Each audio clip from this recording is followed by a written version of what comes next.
Najla, aku biasa dipanggil Ala. Awalnya aku membuat kue hanya sebatas hobi aja loh. Tapi karena harus membantu kebutuhan ekonomi suami dan keluarga. Ditambah sedari kecil aku sudah diajarkan untuk menjadi wanita yang mandiri. Akhirnya pada tahun 2016 terinisiasikan Bittersweet by Najla. Awal memulai bisnis pasti ada tantangannya. Tantangan terbesar buat aku itu ketakutan bisnis yang gak laku. Selain itu harus mengurus keluarga, sumber daya manusia dan juga manajemen keuangan yang masih kacau balau. Belum lagi kalau dapat komplain dari pelanggan soal pengiriman. Memasuki masa pandemi, penjualan Bittersweet alhamdulillah justru makin laris. Bahkan omsetnya meningkat sebesar 5 kali lipat. Beruntung banget karena dari awal kita udah menguatkan penjualan secara online. Memang cafe dine-in kita sempat harus tutup. Tapi alhamdulillah tidak ada pengurangan dan pemecatan karyawan. Nah, aku pengen banget pelaku usaha perempuan di Indonesia untuk naik kelas bareng aku. Untuk menjadi yang lebih baik. Hai sis! Bersama Sisternet, kamu bisa leveling up skill, bisnis, impian kamu. Nah, di aplikasi Sisternet itu banyak banget artikel-artikel yang sangat menginspirasi. Bertemu langsung expert favorit kamu di webinar pintar setiap minggunya. Sharing bersama pelaku usaha perempuan lainnya melalui forum diskusi. Berbagi cerita dan karya inspirasi serta menghadirkan sebuah kelas pendampingan manajemen bisnis. Menghadirkan Sister Biz sebagai solusi digital yang bisa kamu dapatkan dengan mengikuti berbagai program Sisternet. Sisternet persembahan dari XL Axiata jadi lebih baik. Perempuan itu hebat, tapi kadang sebagai perempuan kita merasa ada batasan.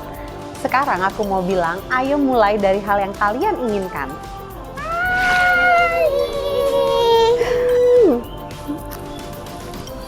Karena kalau nggak dijalanin, kita nggak akan pernah tahu apa yang ada di depan. Makanya yuk gabung bersama Sisternet untuk masa depan pelaku usaha Perempuan Indonesia yang lebih cerah. Perempuan pintar, semua pintar.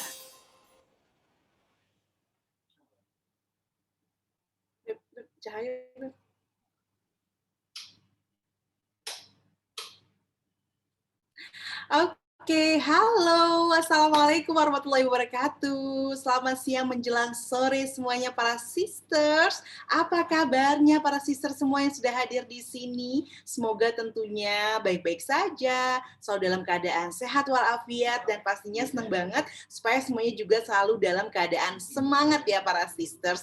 Dan senang sekali para sisters, kali ini saya Irmalia Septiana kembali hadir menyapa para sisters semuanya untuk bersama-sama menghadiri webinar pintar dari Sisternet ID yang pastinya akan selalu memberikan hal-hal yang baik dan akan bisa juga menjadi bekal bagi kita semua menjalani kehidupan ini untuk jadi khususnya perempuan yang lebih baik. Dan para sister semuanya, apakah para sister semua yang hadir di sini semuanya sudah mendownload aplikasi Sisternet ID? Karena kalau belum, Irma mau ajakin dulu para sisters untuk menjadi member dari Sisternet ID karena Sisternet ini selalu bertujuan untuk meningkatkan taraf hidup para perempuan, khususnya pelaku UKM ataupun UMKM yang harus menjadi lebih baik, yang mana bisnisnya harus berkembang lebih pesat, begitu ya. Intinya perempuan itu harus tumbuh menjadi seorang perempuan yang bisa memberikan manfaat ataupun kebermanfaatan bukan hanya untuk dirinya saja, bukan hanya untuk keluarganya saja, tapi juga untuk negeri ini. Dan ini adalah salah satu upaya yang dilakukan oleh Sisternet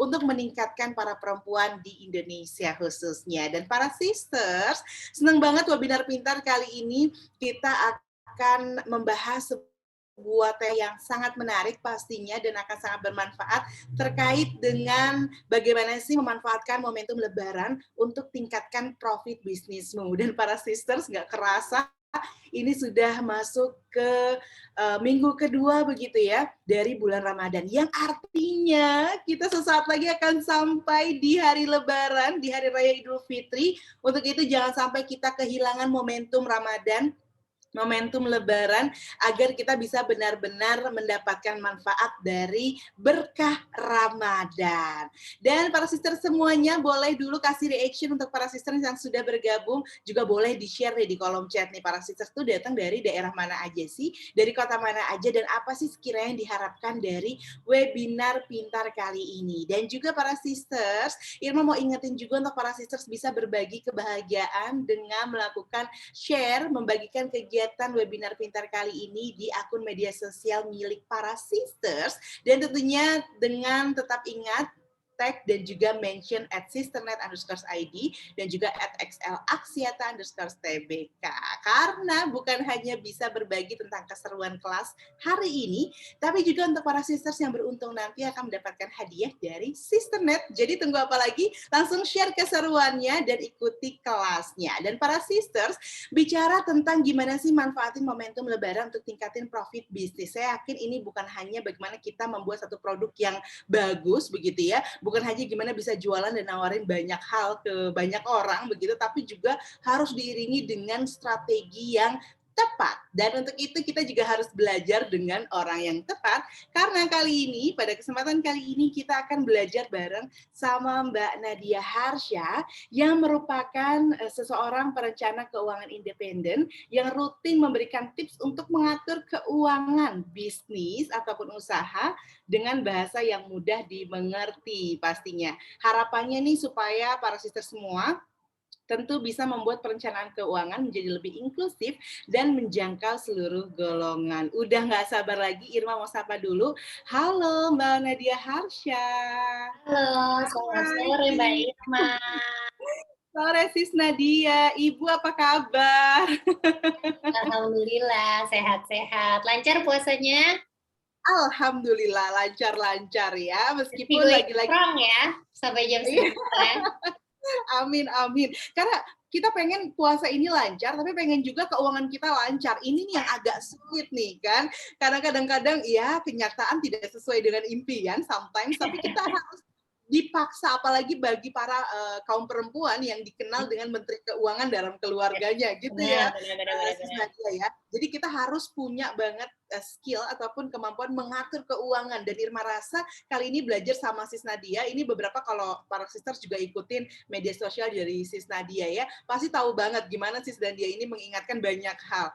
Mulai dari keuangan sampai THR juga beberapa waktu lalu habis THR ya sama Sis Nadia. Aduh, itu kadang-kadang kita pikir jadi hadiah buat kita, tapi apakah memang bisa demikian atau bagaimana sebenarnya mengelola itu? Karena di sini para pelaku UMKM, khususnya para perempuan yang ikut webinar kali ini, jika memiliki bisnis atau usaha, saya yakin mungkin pendapatannya akan banyak ya di bulan Ramadan ini, Sis Nadia ya. Tapi kita juga kadang-kadang jadi suka pengeluarannya juga banyak. Iya, pengeluaran juga banyak. Nah, kita pengennya apa yang bisa kita dapatkan di kesempatan kali ini, di momen Ramadan dan juga Lebaran ini, bisa benar-benar menjadi tombak awal kita nih. Jadi pondasi awal kita agar bisnis kita bisa benar-benar berkembang sampai bulan besok, dan bahkan sampai ketemu Ramadan lagi. Udah nggak sabar. Jadi nanti kita akan berikan kesempatan juga untuk para sisters tanya langsung ke Sis Nadia. Tapi sebelumnya mau kasih kesempatan dulu kepada Sis Nadia untuk memaparkan materi. Untuk itu langsung saja Sis Nadia, materi tentang bagaimana memanfaatkan momentum Lebaran untuk meningkatkan profit bisnis kamu. Silakan Sis Nadia. Terima kasih Sis Irma. Teman-teman semua, apa kabar? Sehat-sehat ya semuanya. Saya selalu punya jargon, semoga teman-teman semua sehat fisik, sehat mental, dan sehat finansial. Karena itu adalah satu kesatuan yang saling berhubungan erat, jadi mau nggak mau ya, kita selalu mudah-mudahan selalu bisa mengusahakan untuk sehat ketiganya. Amin. Amin.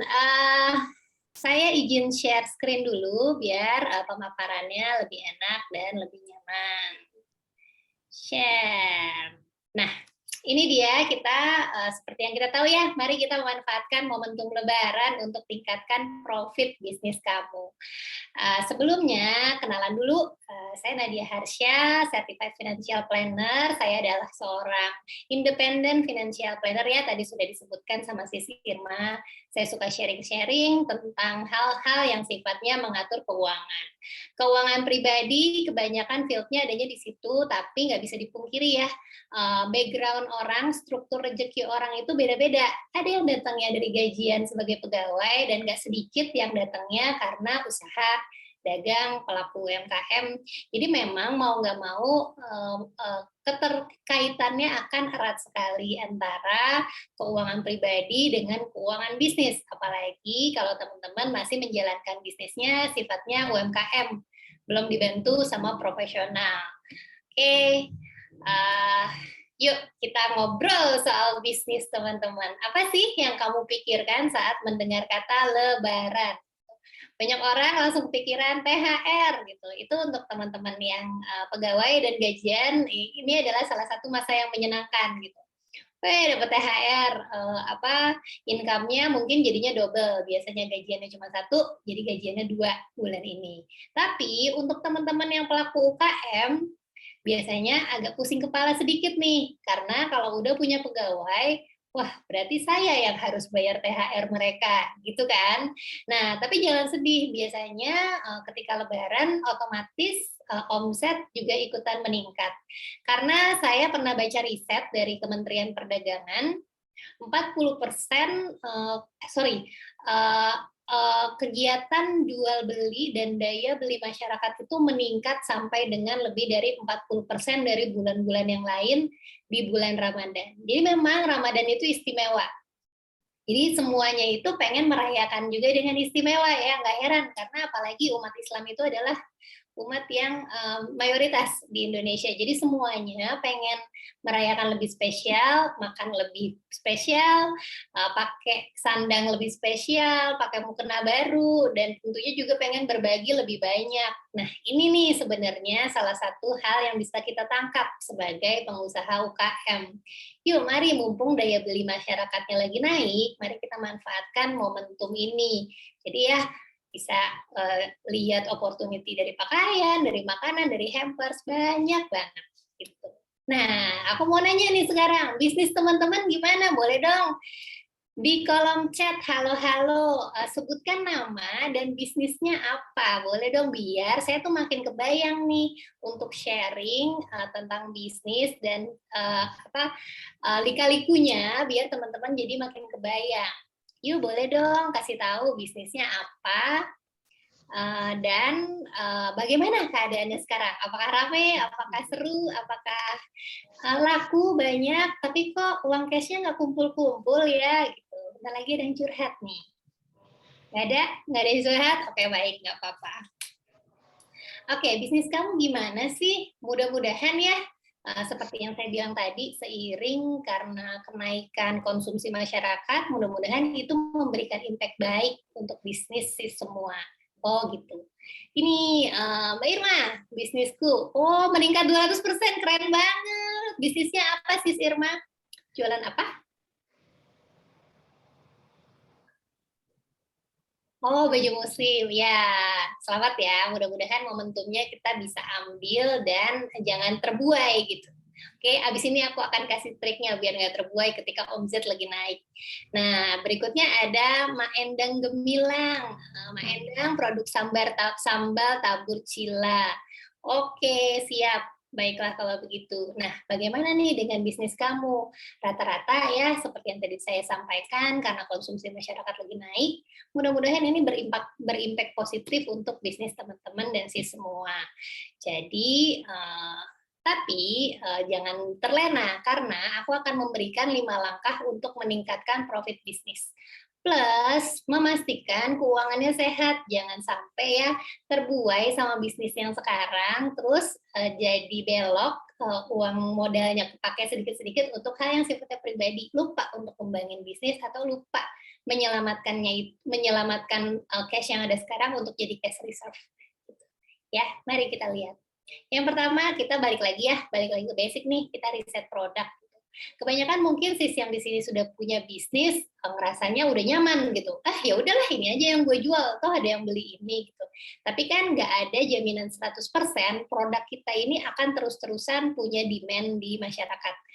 Nggak ada jaminan produk ini akan terus-menerus ada yang beli tanpa bosen. Jadi mari kita riset produk gitu. Karena baiknya sebuah bisnis adalah bisnis yang dinamis gitu, nggak stagnan satu produk aja. Karena kalau kita lihat ya, bisnis-bisnis besar gitu ya, dia tuh nggak satu produk aja. Selalu dia akan ngembangin lini produk selanjutnya. Customer butuh apa dia akan kasih gitu. Nih, jadi kalau pola pikir kita adalah kayak gini, enaknya jualan apa ya? Kayaknya bisnis lebaran karena makanan lebaran gini makanan rame banget deh. Atau apa ya, bisnis kerudung kali ya. Stop dulu. Nah loh, kenapa disuruh stop? Kenapa sih disuruh stop? Karena biasanya carilah bisnis yang menjadi solusi. Jangan langsung loncat ke produknya gitu. Karena kalau kita langsung loncat ke produknya, biasanya kita akan jadi bingung. Ini jual ke siapa? Jadi diiklanin aja, terus habis itu kalau loncat ke produk ya biasanya langsung gini ya, misalnya Sis Irma, aduh kayaknya aku pengen jualan masker deh, di foto cerik-cerik, tapi kok nggak laku-laku ya, nggak apa ya, kok nggak ada customer yang nyangkut ya, kenapa sih? Itu adalah cari dulu masalahnya, jangan langsung lompat ke produk. Aku akan memberikan sharing konsep ABC. Masalahnya apa, B-nya buat siapa, dan caranya gimana. Ini adalah sebuah konsep sederhana bagaimana kita melihat peluang bisnis di sekitar kita. Jangan bilang bisnis itu tuh mesti canggih, mesti sesuatu yang sophisticated, yang kayaknya orang-orang pinter aja, orang-orang yang lulusan S2 aja yang bisa jalanin. Enggak, Bun. Selama kita bisa melihat peluang dan bisa menjadi solusi, kita bisa jalanin bisnis. Nah, ini nih yang pertama, cari tahu apa masalah yang dialami pembeli. Coba deh lihat dari sekitarnya aja. Wah, tetangga aku, dia nggak bisa masak karena dia kayaknya nggak bisa masak makanan lebaran gitu karena memang bukan tipe yang suka ngedapur gitu. Tapi kan dia tetap pengen memberikan makanan-makanan yang berkesan untuk keluarganya. Atau ada lagi yang temen, aduh aku tuh nggak ada waktu karena aku pasti udah ketat banget deh dikejar deadline gitu. Tapi aku tetap pengen silaturahmi ke temen-temen. Nah, gimana ya caranya? Nah, pengen cari hampers unik untuk ngegantiin bagaimana cara kita bersilaturahmi dengan teman-teman terdekat gitu. Nah, ini nih, kamu dari sini udah bisa ngelihat, wah ada problem nih, berarti aku kayaknya bisa nih kasih solusi untuk teman-temanku ini. Gitu. Nah, yuk kita cari nih solusinya, kita masuk ke B. Buat siapa? Gitu. Buat siapa nih? Untuk aku yang nggak bisa masak, biasanya cek, ini siapa? Karyawan swasta, usianya 35 tahun gitu. Nah, target market kita ini penting untuk kita keker dari sekarang, kita lihat dari sekarang. Biar ketika kita launching produk kita, itu udah ada market yang menyerap gitu. Jangan kita benar-benar lempar aja dulu ke market. Nanti terserah ada yang beli, ada yang enggak. Risikonya lumayan tinggi untuk hal itu, karena ya bisa aja jadinya modal kita udah keluar, tapi salesnya nggak jalan. Gitu. Berikutnya nih, yang kayak nih untuk ibu rumah tangga karena dia tuh pasti udah repot ngurusin anak, jadi kayaknya mesti nih ada solusi untuk hampers tadi. Oke deh, aku nih bisa nih ngelihat kira-kira target marketku adalah ibu-ibu, karyawan swasta, ibu rumah tangga, atau siapa. Cek nih, biar kita juga bisa menyesuaikan produk kita dengan selera mereka. Tentunya beda ya, selera. Kayak misalnya Sis Irma nih jual baju muslim. Selera anak ABG dengan selera ibu-ibu rumah tangga tuh beda gitu. Ibu rumah tangga tuh biasanya akan cari bahan-bahan yang nyaman, nyaman terus bebas bergerak karena mereka tuh repot banget mesti beres dapur, ngejar anak-anak. Jadi pasti otomatis hal-hal seperti itu harus menjadi pertimbangan ketika bikin produk. Gitu. Nah, udah nih ketemu B-nya buat siapa, lalu kita ke C. caranya gimana gitu. Gimana sih kita memenuhi dan jadi solusi untuk kebutuhan mereka. Tadi ya balik lagi masalahnya adalah si Bu Lala nggak bisa masak, tapi pengen nyiapin makanan yang berkesan untuk keluarga. Tapi Bu Lala itu siapa? Oh ternyata dia karyawan swasta. Tentunya bisa dong dia afford untuk membeli catering yang kualitasnya lebih baik gitu. Terus ya udah, oh bisa nih kita jasa catering. Tapi aku juga nggak bisa masak. Gimana kalau aku turunannya jasa catering? Bisa untuk jasa delivery-nya. Atau aku nih jago crafty anaknya, boleh deh aku kontak jasa catering untuk boleh nggak aku bantuin pengemasannya. Hal-hal seperti itu yang bisa membuat kita menemukan lini lain dari bisnis kita. Karena emang mau nggak mau ya kita nggak bisa rely on one source of income karena dunia ini dinamis banget gitu. Jadi memang balik lagi ke sisi kreatifnya kita untuk mengotak-atik nih kira-kira bisnisku yang akan jalan berikutnya yang mana ya? Gitu. Ya. Nah ini sama nih, si Bu Caca, dia ibu rumah tangga, nggak ada waktu untuk kirim-kirim hampers gitu. Jadi buat siapa? Buat teman-temannya Bu Caca dan kirim-kirim ke teman-temannya. Jadi mari kita cari caranya. Oh bisa nih kita jual hampers unik, bisa nih kita jadi jasa delivery makanan atau jasa kirim paket. Jadi mari kita buka mata lebar-lebar di sekitar kita karena sebenarnya potensi itu ada di mana-mana. Ya, oke sister. Nah ini nih, jadi konsep ABC ini secara garis besar adalah kita identifikasi problemnya, kita cek targetnya siapa, dan kita kasih mereka solusi. Dengan konsep ini, bisnis kamu biasanya akan jadi lebih sustainable. Karena apa? Karena kamu memberikan solusi untuk problem-problem orang yang sebenarnya mereka cari. Gitu.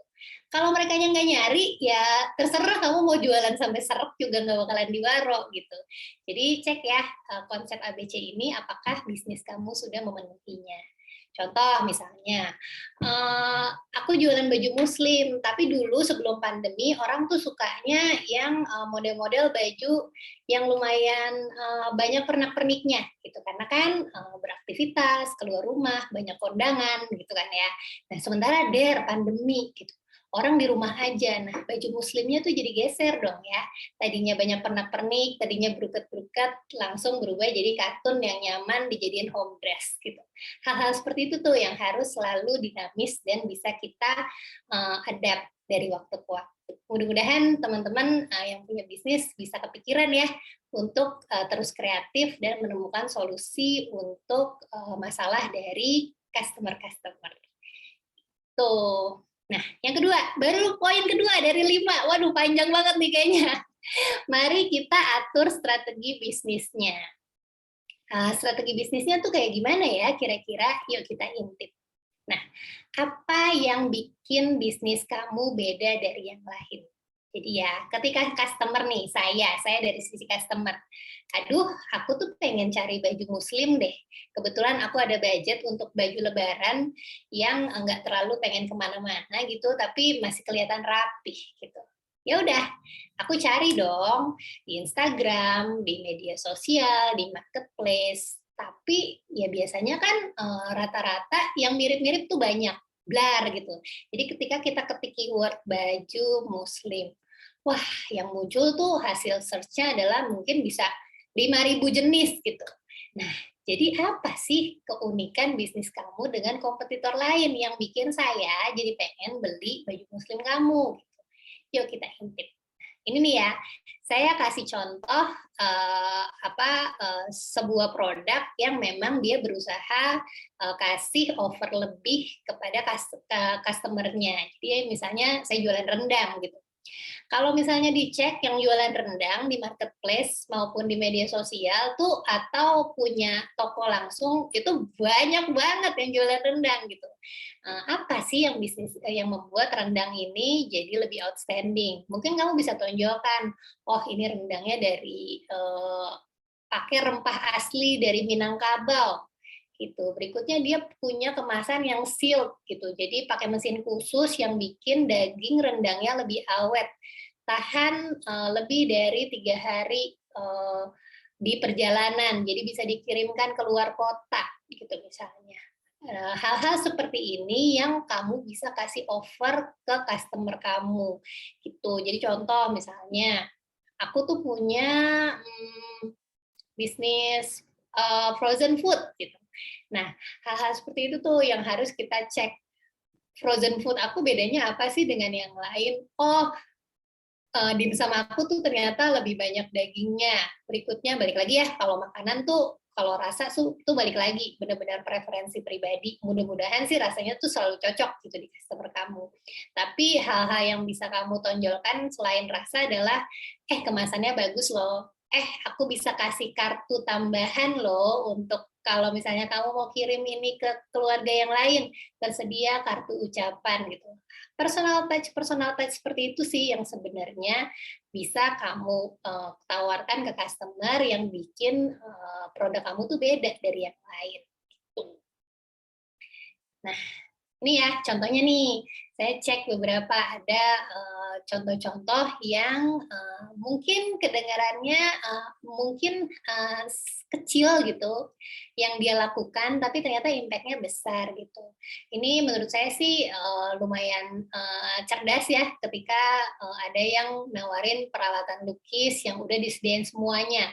Nggak usah ribet datang ke toko buku, terus beli kanvas satu, beli cat satu, beli kuas satu, beli ini, aduh itu ribet. Jadi langsung aja nih gue kasih lo solusi daripada keliling-keliling di toko buku, toko stationery, langsung aja gue bungkusin jadi satu untuk kamu gitu.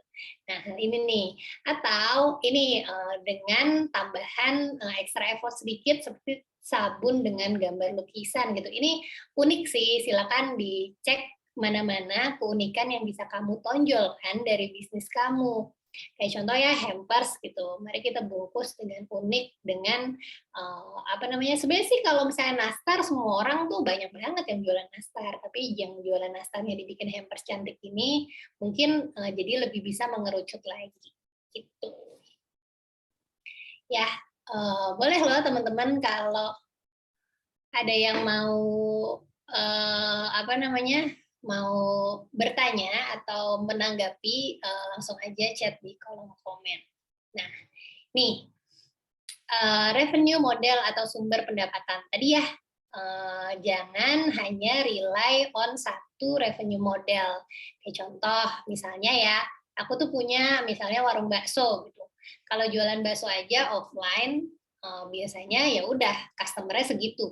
Customer-nya adalah orang yang kebetulan lewat terus makan di tempatku gitu. Gimana ya caranya untuk meningkatkan revenue-nya? Yuk kita cek, oh ternyata bisa nih sekarang masuk ke Gojek, gitu, atau GoFood, atau GrabFood, atau Shopee Food, silakan masuk ke jasa delivery gitu. Selain itu ternyata orang tuh ternyata nggak semuanya pengen makan bakso di siang atau di jam operasional. Di jam operasional iniku nih, jam operasional warungku, misalnya warungku tutupnya jam 8 malam gitu. Kadang-kadang ada loh orang iseng jam 10 malam pengen bakso. Gimana ya solusinya? Gimana kalau aku bikin versi frozen-nya aja. Jadi selain bakso yang udah aku racikin, mereka juga bisa nanti racik sendiri di rumah gitu. Kasih baksonya, kasih mie-nya sedikit gitu. Hal-hal seperti itu sih yang memang kita harus bisa mengembangkan bisnis kita nggak jadi hanya satu revenue model gitu. Tentunya biasanya ini berhubungan dengan kreativitas ya, karena saya orang keuangan gitu ya, jadi saya mungkin kreativitasnya suka mentok. Teman-teman dan sister yang di sini sih menurut saya orang yang berkecimpung langsung di bisnis, menurut saya ini adalah orang-orang kreatif gitu. Jadi memang jago banget, harus ngelihat yang nggak kepikiran sebelumnya, dia bisa wujudkan gitu. Jadi mudah-mudahan ya dari sini teman-teman bisa juga saling berbagi nih, kalau memang bisa kasih ide-ide, bergabung dengan komunitas, menurut saya sih bisa jadi salah satu solusi untuk teman-teman bisnis yang kadang-kadang ketemu jalan yang mentok gitu. Aku tuh mesti gimana lagi sih biar salesnya naik, kayaknya udah segala macam, tapi kok masih segini-gini aja. Aku tuh kayak berusaha produkku lebih kreatif lagi, tapi kadang-kadang mentok. Nah, kita tuh butuh gitu loh, sudut pandang lain dari orang yang di luar dari bisnis kita. Jadi memang saya sarankan untuk silakan bergabung dengan komunitas-komunitas yang isinya teman-teman senasib. Siapa tahu habis itu bisa jadi nambah-nambah referensi. Tuh. Ya, berikutnya seru nih. Nah, ini nih. Sekarang ngomongin strategi, pastinya teman-teman harusnya udah tahu di titik mana bisnis teman-teman dan semua. Gitu. Jadi kita bisa membaginya jadi dua. Yang pertama adalah dalam posisi defense. Dalam posisi defense. Defense itu apa sih? Jadi kayak lagi lumayan struggle nih, kayaknya sales tuh segitu-gitu aja, terus modal sama margin mepet, terus kayaknya orang kok nggak, aku udah pakai promo apa segala macam, orang kok nggak ngeliat gitu. Nah, cari deh, coba cost defense gitu. Jadi coba deh kita bertahan dulu dengan yang sekarang, lalu teman-teman evaluasi lagi. Kira-kira ada nggak sih yang bisa aku kurangin dari harga produkku gitu. Coba deh cek harga modalnya dari HPP ini. Coba deh kalau emang ternyata HPP-nya masih kemahalan, coba deh teman-teman lebih kreatif cari supplier yang mungkin offer lebih murah gitu. Ya, atau misalnya kayak punya restoran ramen tadi misalnya. Wah, lagi struggling banget nih Mbak. Kenapa ya? Coba deh, mungkin bisa kalau ternyata ternyata restoku tuh kegedean gitu. Yang makan di situ tuh sedikit. Dihitung-hitung malah lebih banyak yang pesan online gitu. Ya mari kita downsizing aja. Cari tempat yang lebih kecil dengan mudah-mudahan bisa menurunkan kos biaya sewa gitu. Jadi hal-hal seperti itu memang mau nggak mau dilakukan. Bisnis tuh nggak selamanya baik-baik aja. Jadi memang ada masa-masanya penuh tantangan. Jadi kalau misalnya sekarang bisnisnya lagi baik-baik aja nih, terus nanti ternyata sempat ketemu struggling, ingat nih, kalau ternyata posisinya lagi defense, yuk kita cek apa yang bisa kita kurangin nih, gitu. Bisa cari bahan alternatif atau yaitu promo-promo yang gratis tuh silakan cek-cek sources yang sis punya untuk cek promoin ini dong gitu. Ketemu misalnya ada temen yang ternyata selebgram gitu, silakan boleh nggak aku minta tolong kamu untuk promoin daganganku gitu. Biasanya sih kalau kita mintanya dengan baik, dengan ramah, mereka sih akan dengan senang hati promoin gitu. Terus ternyata, wah enggak Mbak, itu udah lewat belakang masa-masa defense. Apalagi misalnya pandemi udah mulai lewat, orang-orang udah mulai belanja lagi, orang-orang udah mulai traveling lagi, bisnisku nih sekarang lagi growing gitu. Alhamdulillah nih income-nya naik, penjualannya 2 kali lipat dari pertama kali, terus cash reverse-ku juga udah lumayan banyak. Nah, silakan masuk ke fase growing atau nambah revenue gitu. Yang pertama bisa dilakukan adalah kita bisa ekspansi atau nambah karyawan. Beli alat produk atau tambahan biar yang kita jual juga volumenya naik gitu. Jadi kita bisa memenuhi permintaan pasar. Kadang-kadang kan juga ya ada masa kita keteteran gitu. Memang aduh aku produksinya tuh cuma 20, yang pesen tuh 35 gitu. Nah, berarti memang posisinya udah growth nih. Kita harus bisa balancing ke permintaan pasar. Tahu yaitu tambah produknya dan tambah budget khusus untuk promosi. Jadi mudah-mudahan ya dengan growing yang tepat, teman-teman bisa ekspansi bisnisnya lebih baik lagi. Nah, ini adalah yang terakhir, orang-orang suka lupa, apalagi kalau kamu bisnis kecil yang udah punya karyawan. Jangan lupa nih, kita mari lead your people, kita urusin orang-orang yang ada dan berkecimpung di dalamnya. Karena gini, itu tuh lumayan menguras tenaga loh, ngurusin orang tuh. Yang susah itu sebenarnya ngurusin orang gitu. Perkara kita ngerjain sesuatu, itu kalau dikerjain duduk konsen selesai. Tapi kalau misalnya leading people, ngurusin orang, menghadapi problem-problem karyawan, itu nggak semudah itu.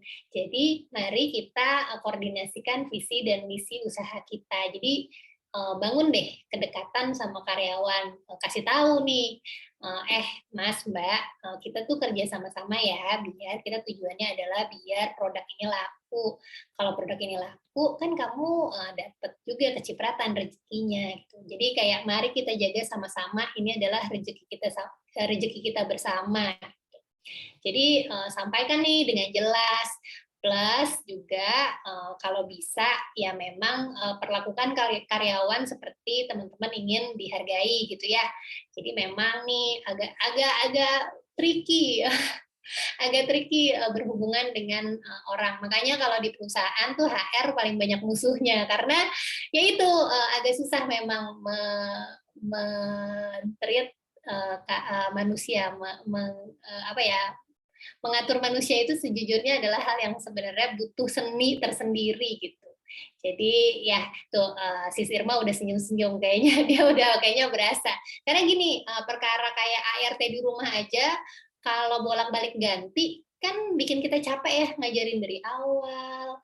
Terus nanti memastikan proses rekrutmennya aja tuh udah melelahkan menurut saya. Karena kan mesti nyari, keluar biaya, kalau misalnya dia mau datang mesti kita adain sesi interview gitu. Jadi menurut saya ajak deh ngobrol karyawan-karyawan biar turnover-nya nggak tinggi karena itu sejujurnya akan memberikan impact ke bisnis kamu juga. Gitu. Nah, ini dia tips yang ketiga adalah go digital. Ya gini hari ya siapa sih yang nggak digital? Jadi gini, the perks of pandemic ya 2 tahun terakhir digital things di Indonesia tuh pertumbuhannya cepet banget.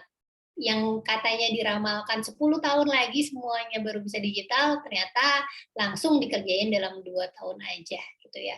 Dulu mana kepikiran sih kita bisa belanja tinggal klik-klik doang, tiba-tiba groceries-nya ada di depan pintu.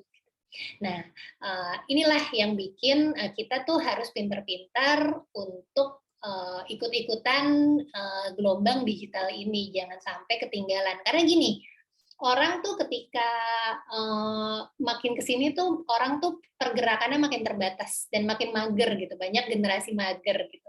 Jadi ketika kita kecuali kamu punya bisnis makanan yang enak banget gitu ya, enak banget. Orang tuh nggak akan tuh, dulu kan mungkin ya kita bela-belain pengen makan seafood sampai ke Muara Angke gitu, wah dibela-belain gitu. Tapi kalau sekarang, ya kalau bisa ada makanan yang datang ke rumah, kenapa enggak? Gitu. Nah, jadi coba deh cek nih untuk bisnis kamu, manfaatkan jejaring sosial. Komunikasi nih dengan konsumen. Jadi gini, bisnis tuh nggak cuma perkara jualan aja sih. Jadi makin banyak nih aku lihat akun-akun bisnis yang jejaring sosialnya ngomongin konten juga gitu. Jadi dia tuh ngomongin konten biar kontennya engage sama customer-nya. Terus ketika customer-nya buka sosial media, dia selalu ada di urutan pertama. Jadi postingannya muncul terus. Nah, kalau bisnis yang cuma posting jualannya doang, nggak ada interaksi, nggak ada apapun, biasanya itu kadang-kadang suka diumpetin sama Instagram, sama TikTok. Jadi karena engagement-nya rendah gitu. Jadi mari kita cek deh engagement kamu dengan customer. PR-nya banyak ya untuk pelaku bisnis. Jadi memang mau nggak mau kita tuh harus keep up gitu sama informasi, bisa tahu tren apa yang sedang naik. Jadi cek kira-kira mana konten yang bisa kita bikin dari tren yang ada sekarang gitu. Berikutnya model payment dan ekspedisi. Jadi makin banyak nih payment gateway sekarang. Teman-teman tuh sis tuh bisa banget nih mulai pelan-pelan kerjasama dari GoPay, OVO, dompet digital gitu ya segala macam. Terus payment gateway kayak selain dompet digital apa ya? Yang banyak gitu, yang Paytrans kayak gitu-gitu, silakan dieksplor, cek dari customer kira-kira yang paling banyak tuh dipakai yang mana, biar kamu tuh bisa memberikan solusi kemudahan untuk customer kamu. Berikutnya promosi, promo.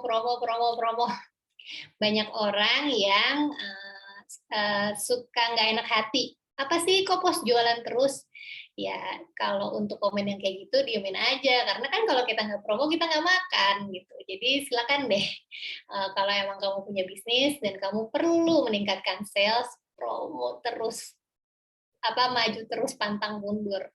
Siapkan kalau bisa siapin budget iklan khusus dan bikin kontennya semenarik mungkin. Karena apa? Karena kalau misalnya kamu sempat sosmednya off, itu biasanya butuh waktu untuk muncul lagi di permukaan dan bisa dilihat sama customer. Gitu. Berikutnya masuk ke e-commerce. Nah ini nih yang memang lumayan membantu gitu saya lihatnya. Karena gini, saya sebagai customer ketika saya pengen beli sesuatu, saya lihat akun Instagram si bisnis itu, biasanya saya akan cek apakah dia punya e-commerce. Saya pilih transaksinya pakai e-commerce.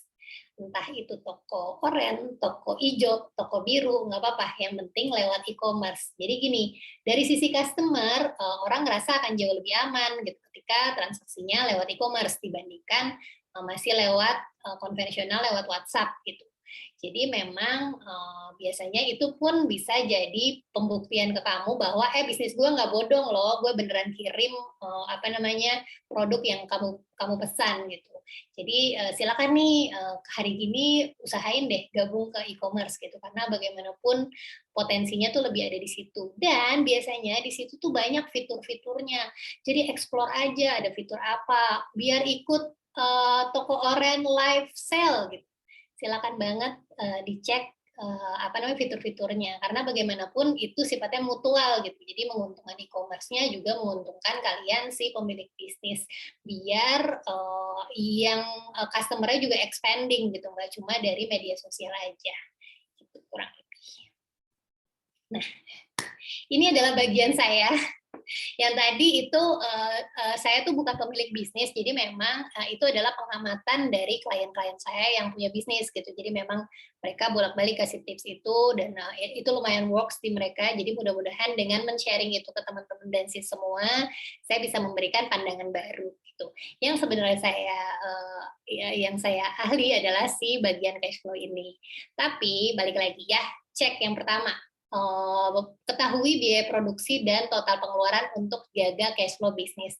Ini lumayan sulit karena biasanya orang yang masih bisnisnya mulai, biasanya ya udah jebret aja dulu, jalanin aja dulu, duit masuk, duit keluar, itu mereka masih belum paham pencatatan yang benernya gimana gitu ya.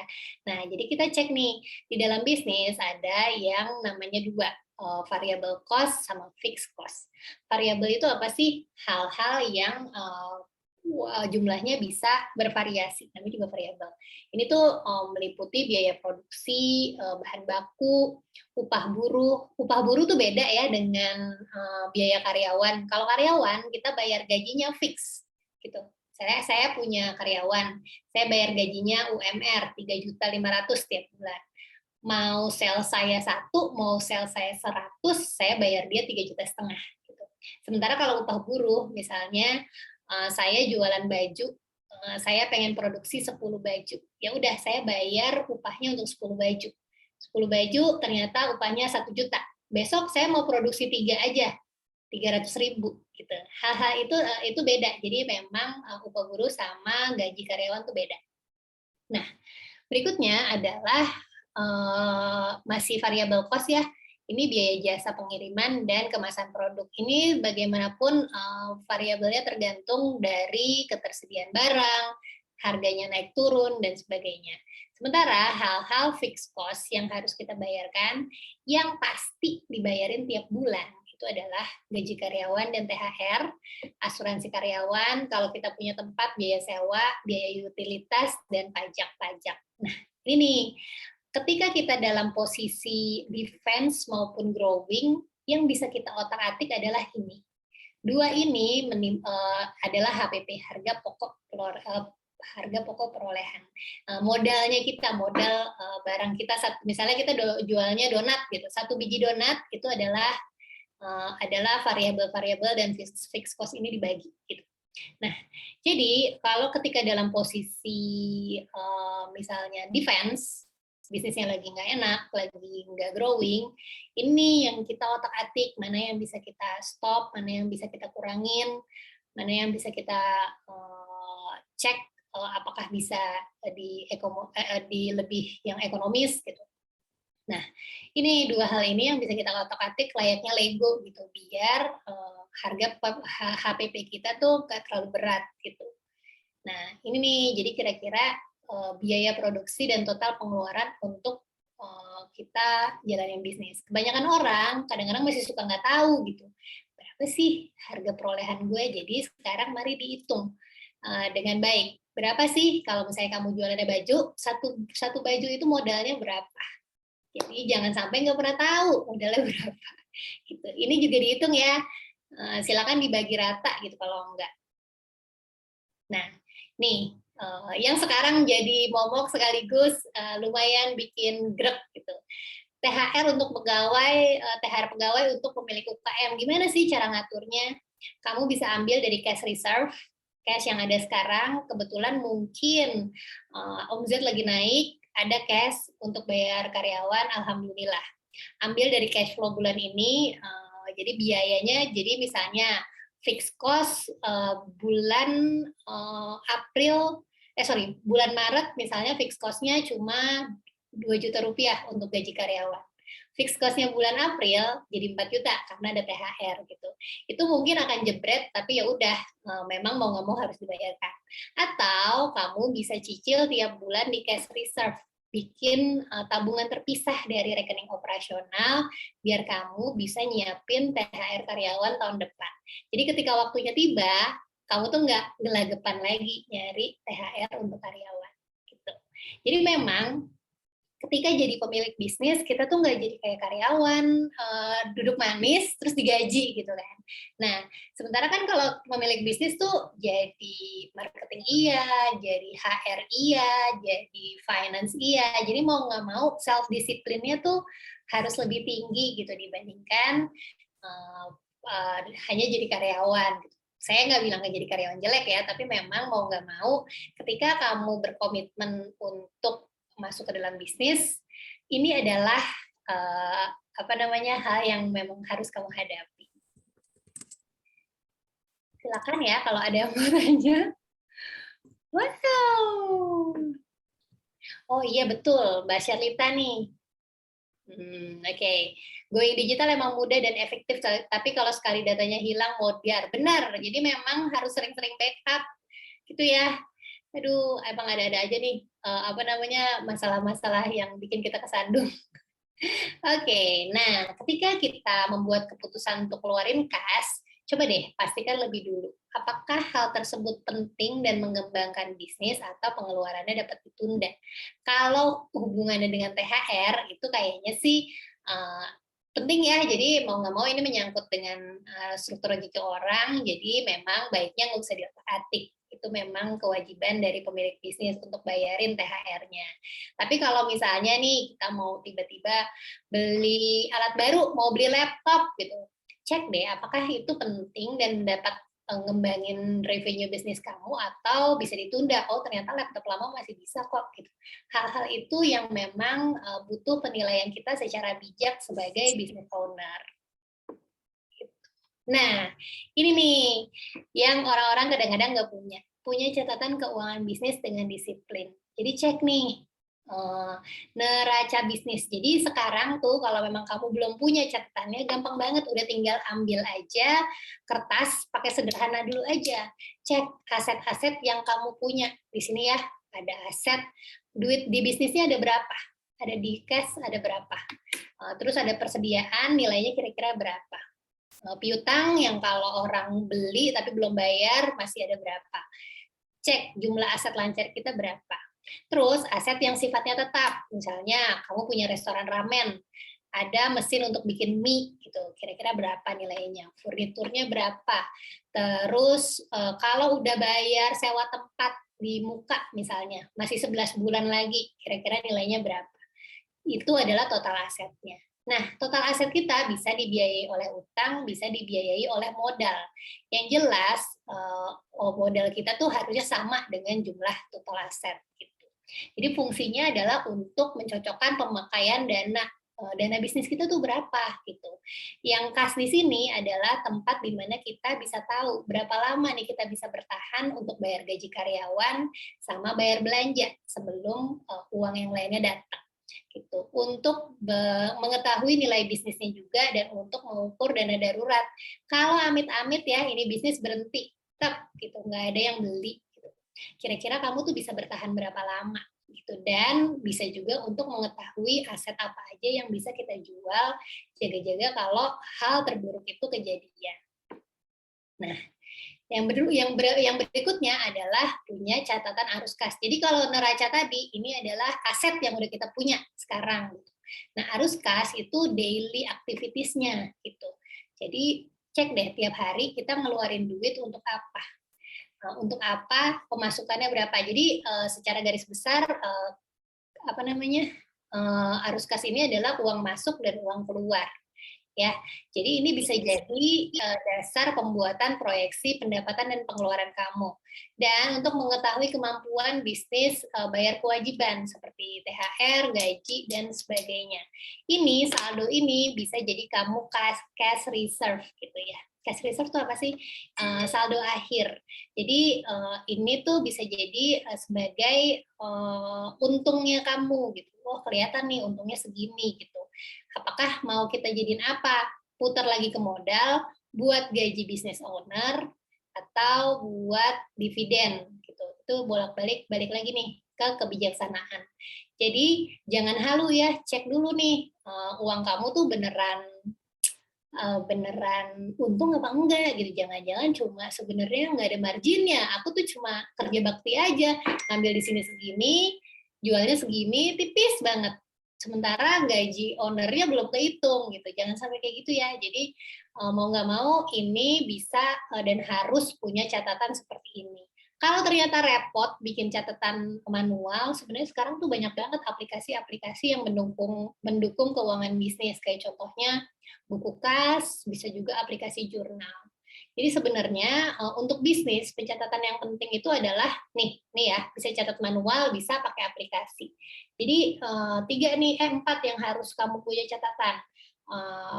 Pembelian modal HPP, penjualannya berapa, pencatatan pengeluaran yang sifatnya fixed cost, dan yang terakhir adalah stok barang. Jadi punya catatan bisnis yang ini dulu deh. Sederhana dulu, tapi mudah-mudahan kalau punya catatan dan disiplin seperti ini, kita jadi lebih tahu nih gimana cara ngembanginnya. Kebanyakan orang benar-benar clueless gitu ya, udah. Dan berikutnya biasanya rekeningnya belum kepisah. Antara rekening yang sifatnya pribadi sama rekening bisnis tuh belum terpisah. Nah, itu tuh haram hukumnya. Jadi kalau bisa ya rekening bisnis ya udah satu aja terpisah dari pemakaian kamu pribadi. Kalau ternyata kamu mau ambil sebagai owner, kamu mengambil gaji, disiplin deh. Ambilnya tuh sebulan sekali aja gitu. Misalnya ya, aku udah hitung-hitung, aku tuh bisa nih digaji 3 juta dari bisnisku setiap bulan. Tentukan tanggalnya, tanggal 1. Ya udah ambil 3 juta tanggal 1. Di luar dari itu, tidak ada pemakaian pribadi untuk dari si rekening bisnis ini. Itu. Nah, ini juga penting banget untuk kamu mengevaluasi apa yang bisa kamu lakukan untuk mengantisipasi penurunan omset penjualan setelah Lebaran. Nah, tadi kan banyak tuh strategi-strategi bisnisnya. Memang mau nggak mau kita harus akui bulan Ramadan itu adalah masa peak-nya. Gitu. Orang tuh belanja di masa Lebaran ini karena ya itu istimewa, pengen menyambut Lebaran, bajunya baru, makanan terhidangnya istimewa, pergi-pergi kemana gitu. Nah, tapi memang harus kita sadari kita akan mengalami kurva menurun ketika nanti setelah Lebaran gitu ya. Tapi ya nggak usah it just a pace menurut saya. Jadi jangan berhenti ketika Lebaran aja. Yuk kita cek langkah-langkah selanjutnya, bisa promo, bisa kontes di sosmed, bisa bikin loyalty reward, atau produk baru. Jadi benar-benar balik lagi ini kembali ke kreativitas si business owner ya. Jadi mudah-mudahan teman-teman dan si semua setelah Lebaran ini tetap punya semangat untuk mengejar bisnisnya biar tetap revenue-nya nggak turun-turun banget setelah Lebaran. Nah, ini yang paling menjadi tantangan. Mari kita pisahkan uang bisnis versus uang pribadi. Nah, ini ya. Jadi, kita tuh harus punya rekening bisnis dan rekening gaji. Jadi gini, rekening bisnis dan rekening pribadi harusnya 100% terpisah. Jangan pernah mengotak-atik rekening bisnis untuk keperluan pribadi. Kalau rekening pribadi nyuntik modal ke rekening bisnis, itu biasanya untuk bisnis-bisnis baru tuh biasa. Gitu. Tapi sebisa mungkin ketika kita mau ngambil uang dari rekening bisnis, itu sebisa mungkin jangan di luar dari apa yang kita komitmenkan sebelumnya. Kalau emang pengennya gajinya sebulan sekali, ya udah cukup sebulan sekali. Gitu. Jadi jangan jadikan bisnis kamu sapi perah sebelum waktunya.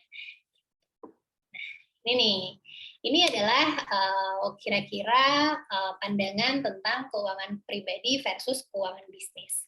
Jadi kalau keuangan pribadi nih, kita bisa ngaturnya.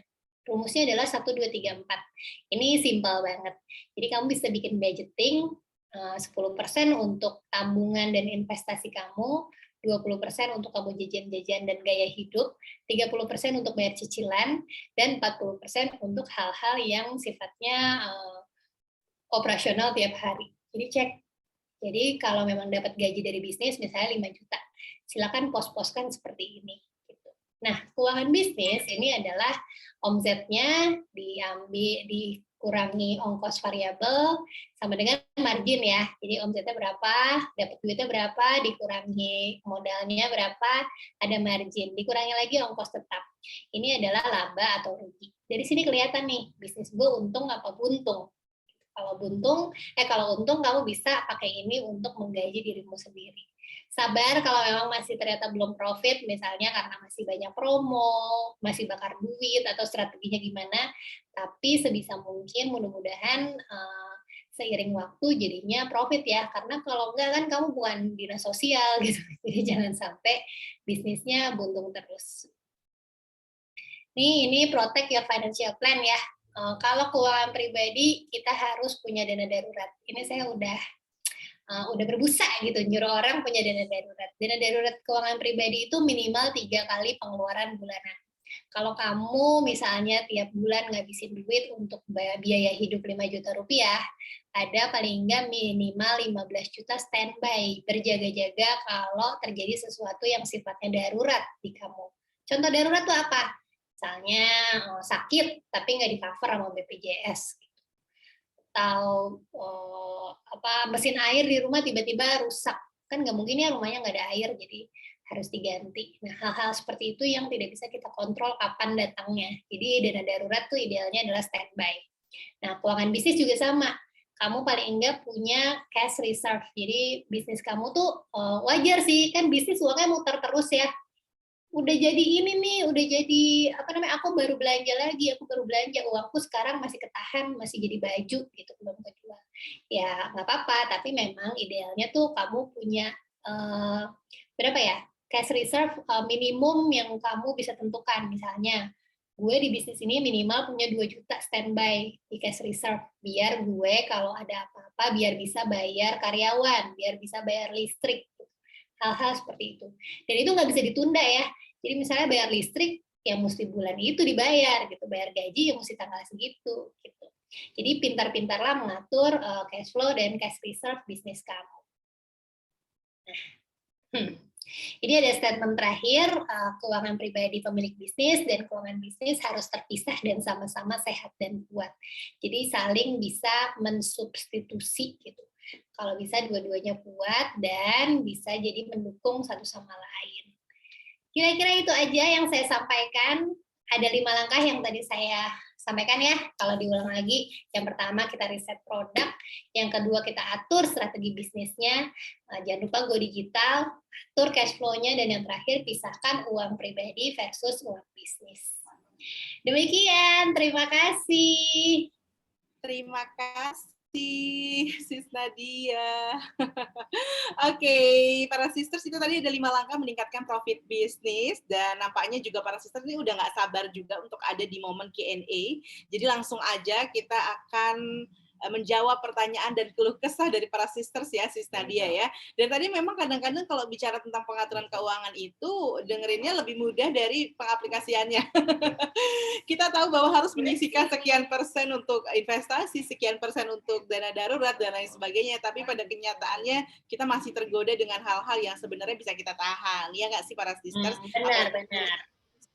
Dan tadi benar banget apa yang disampaikan sama Sis Nadia bahwa ketika bisnis tuh kadang-kadang ya aduh udah kebanyakan belanja terus barangnya nggak keluar dan lain sebagainya, pokoknya ada aja hambatannya gitu ya. Oke, namun sebelumnya kita mau menjawab ini pertanyaan Sis Nadia udah banyak banget tadi, mana yang belum terjawab ya. Oke. Hai Sis Nadia, aku pengen tanya, masa pandemi ini masa sulit bagi pemilik UMKM. Nah, di saat seperti ini tuh kita nggak bisa nyisihin dana darurat, yang mana justru bener ya. Dana darurat itu justru malah kita pakai. Nah, untuk itu gimana sih? Benar, jalan keluarnya untuk ningkatin penjualan lagi, sementara modal kan udah terbatas banget nih Sis Nadia. Jadi memang kondisi pandemi awal-awal dan dana darurat terpakai itu fakta. Banyak banget sih waktu awal-awal pandemi saya menerima curhatan-curhatan dari klien saya yang bisnisnya tiba-tiba berhenti terus harus aktivasi dana darurat. Terutama untuk teman-teman yang punya bisnis di bidang travel dan turunannya gitu ya, dia punya atau jualan di tempat wisata atau hal-hal ya pokoknya travel dan turunannya, karena semua orang kan berhenti beraktivitas dan semuanya di rumah gitu. Berikutnya adalah gimana jalan keluar terbaik untuk meningkatkan penjualan sementara modalnya jadi sangat terbatas. Jadi gini, balik lagi ya ke strategi yang tadi saya sampaikan, pinter-pinter kamu ngelihat peluang gitu. Sebagai contoh, teman saya yang waktu itu punya IO untuk konser, lo bayangin aja deh, IO konser ya. Terus pandemi dan gak boleh ada orang berkumpul lebih dari 5 orang. Ya gimana ceritanya dia tuh kerjaannya ngumpulin orang untuk nonton konser, tiba-tiba gak boleh ada event sama sekali. Itu benar-benar terpuruk banget sih. Nah dia langsung pindah setir karyawannya, berubah haluan waktu itu jadi just tip untuk belanja ke pasar dan supermarket, bayangin deh. Jadi memang mau nggak mau kita harus jeli lihat peluang gitu ya. Dengan modal yang ada, aku tuh bisa ngapain gitu. Biasanya sih kadang-kadang situasinya memang nggak ideal ya. Jadi ya udah kalau memang jualannya mesti, jadi gini, modalnya kepake untuk darurat hidup misalnya. Modalnya adanya sedikit, coba deh cari-cari potensi-potensi yang sebenarnya nggak perlu modal gede. Kayak contohnya kalau di marketplace tuh suka ada apa ya Mbak, yang dropship. Nah itu dropship tuh bisa tuh dipakai gitu. Jadi fokus cari duit aja dulu. Jadi bisnis yang kemarin yang kira-kira nggak bisa jalan, ya nggak apa-apa. Coba dengan legowo ditinggalin dulu sementara. Kamu fokus cari duit dari potensi-potensi yang lain. Once uangnya kekumpul terus mau hidupin lagi bisnis yang kemarin sempat terpukul ya silakan. Gitu. Jadi mau nggak mau emang pengusaha tuh pengusaha tuh benar-benar harus punya jiwa yang benar-benar kuat gitu. Jadi dipukul jatuh ya bangun lagi aja gitu. Jadi mudah-mudahan kebayang ya. Jadi mau nggak mau memang modal itu penting gitu. Jadi fokus ke hal yang bisa kamu cari dulu uangnya, lalu pelan-pelan bangun bisnis kamu yang kemarin sempat jatuh. Ya. Benar banget. Walaupun kita tahu ya bahwa peluang untuk berbisnis di era sekarang itu emang banyak banget yang bilang bisnis tanpa modal, tapi kenyataannya tetap harus punya modal gitu kan. Modalnya apa? Modal kreativitas minimal itu gitu kan. Modal kreativitas. Kreatif dari modal kreativitas mencari modal keuangannya gitu ya. Kita harus kreatif. Karena kalau nggak kayak gitu, kayaknya masih tetap agak sulit ya untuk di era sekarang. Jadi apapun ya, kayak mungkin beberapa waktu lalu juga ada di Sisternet membuat satu project gitu kan, sehingga membantu UMKM untuk memberikan modal. Tapi kan pasti harus kreatif juga, gimana kita bisa memperkenalkan, mempresentasikan bisnis kita dan lain sebagainya. Intinya harus kreatif nih para sisters. Dan setuju banget yang disampaikan sama Sister Dia kalau jadi seorang pebisnis tuh ya harus kuat segala-galanya. Kuat di saat Lagi curhat banyak colongan nih si Sirma kayaknya. tapi betul banget sih dia kuat di saat ada orderan kita nggak punya produk, kuat di saat kita punya produk tapi nggak masuk orderan, iya dan banyak hal. Yes, setuju. Oke, Sis Nadia kita lanjut. Ada pertanyaan lagi.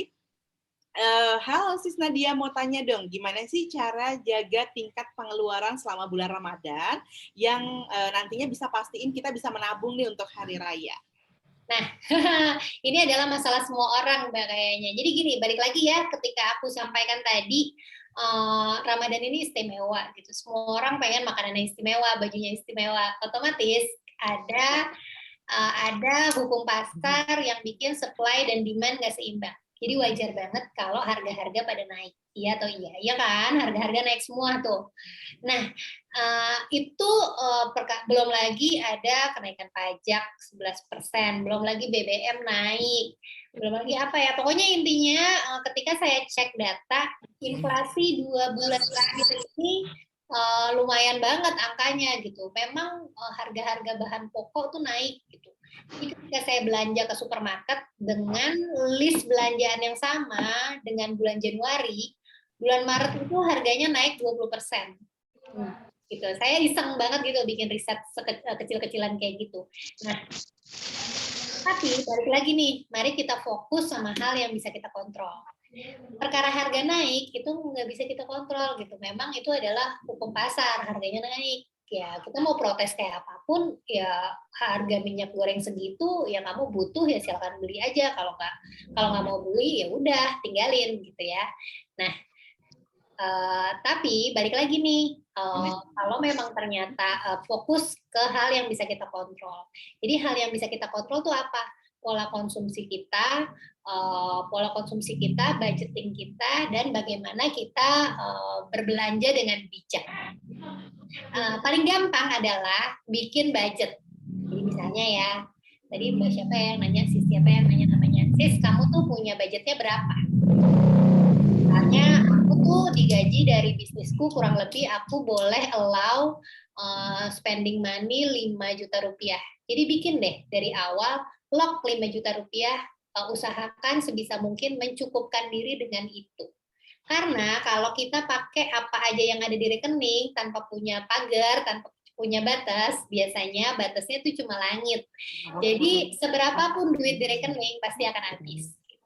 Ya, balik lagi ya, itu adalah rekening pribadi yang boleh kamu pakai. Gitu. Jadi dari awal set budget. Budgetnya berapa yang boleh kamu belanjain? Ya udah 5 juta ya buat lebaran nih 5 juta. Jangan sampai spending lebih dari itu.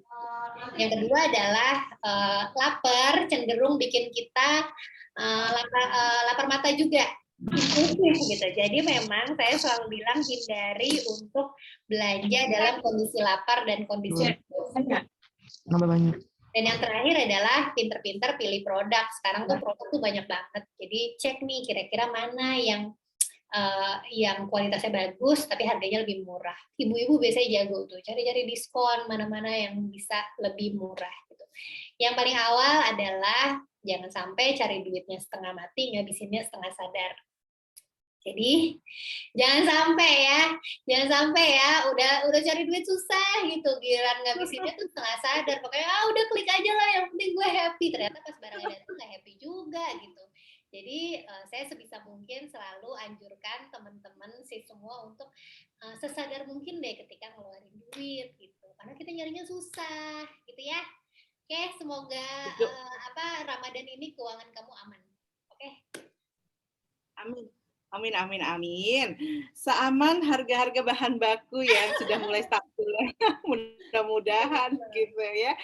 Oke, para sisters itu harus diingat-ingat lagi. Memang kalau bicara keuangan setiap individu pasti berbeda-beda, tapi kita semua bisa punya strategi yang sama, berlatih dengan strategi yang sama. Nah, ini penting banget memisahkan antara uang yang kita pakai untuk bisnis sama keuangan pribadi. Jadi sebisa mungkin kalau mau apapun mungkin dari sekarang ya dilatih diri sendiri tuh untuk beli sesuatu yang memang uangnya kita udah punya gitu, sehingga kita nggak pusing di bulan depan. Itu juga penting. Jadi itu latihan. Oke. Baik, Sis Nadia, ada lagi pertanyaan dari Kanigia. Kalau saya bisnisnya jasa, kalau saya bisnis jasa, ada DP yang dibayarkan, mana tadi ya hilang. Kemudian, ada DP yang dibayarkan oleh klien untuk acara 3 bulan lagi. Di neraca masuknya ke kategori modal, cash, atau apa ya? Itu masuk kategori modal. Nanti karena kamu akan belanjakan. Karena itu akan kamu belanjakan untuk dekor ke klien. Nah, kan itu baru DP. Berarti nanti pelunasannya itu bisa kamu anggap sebagai selisihnya jadi margin kamu sih. Silakan dikurangi dengan HPP belanjaan yang kamu bayarkan untuk memenuhi dekor tersebut.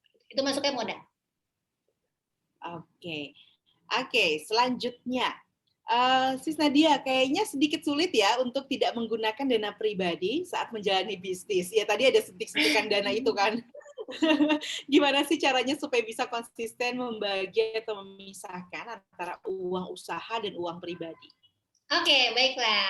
Gini, kalau posisinya uang pribadi kepake buat bisnis, untuk nyuntik modal, itu memang hal yang wajar dan kejadian. Tapi memang kamu harus set timeline sampai mana nyuntik modalnya. Gitu. Tapi yang gawat dan berbahaya adalah uang dari bisnis kepake buat digeritilin sedikit-sedikit untuk keperluan pribadi. Nah, itu yang gawat. Gitu.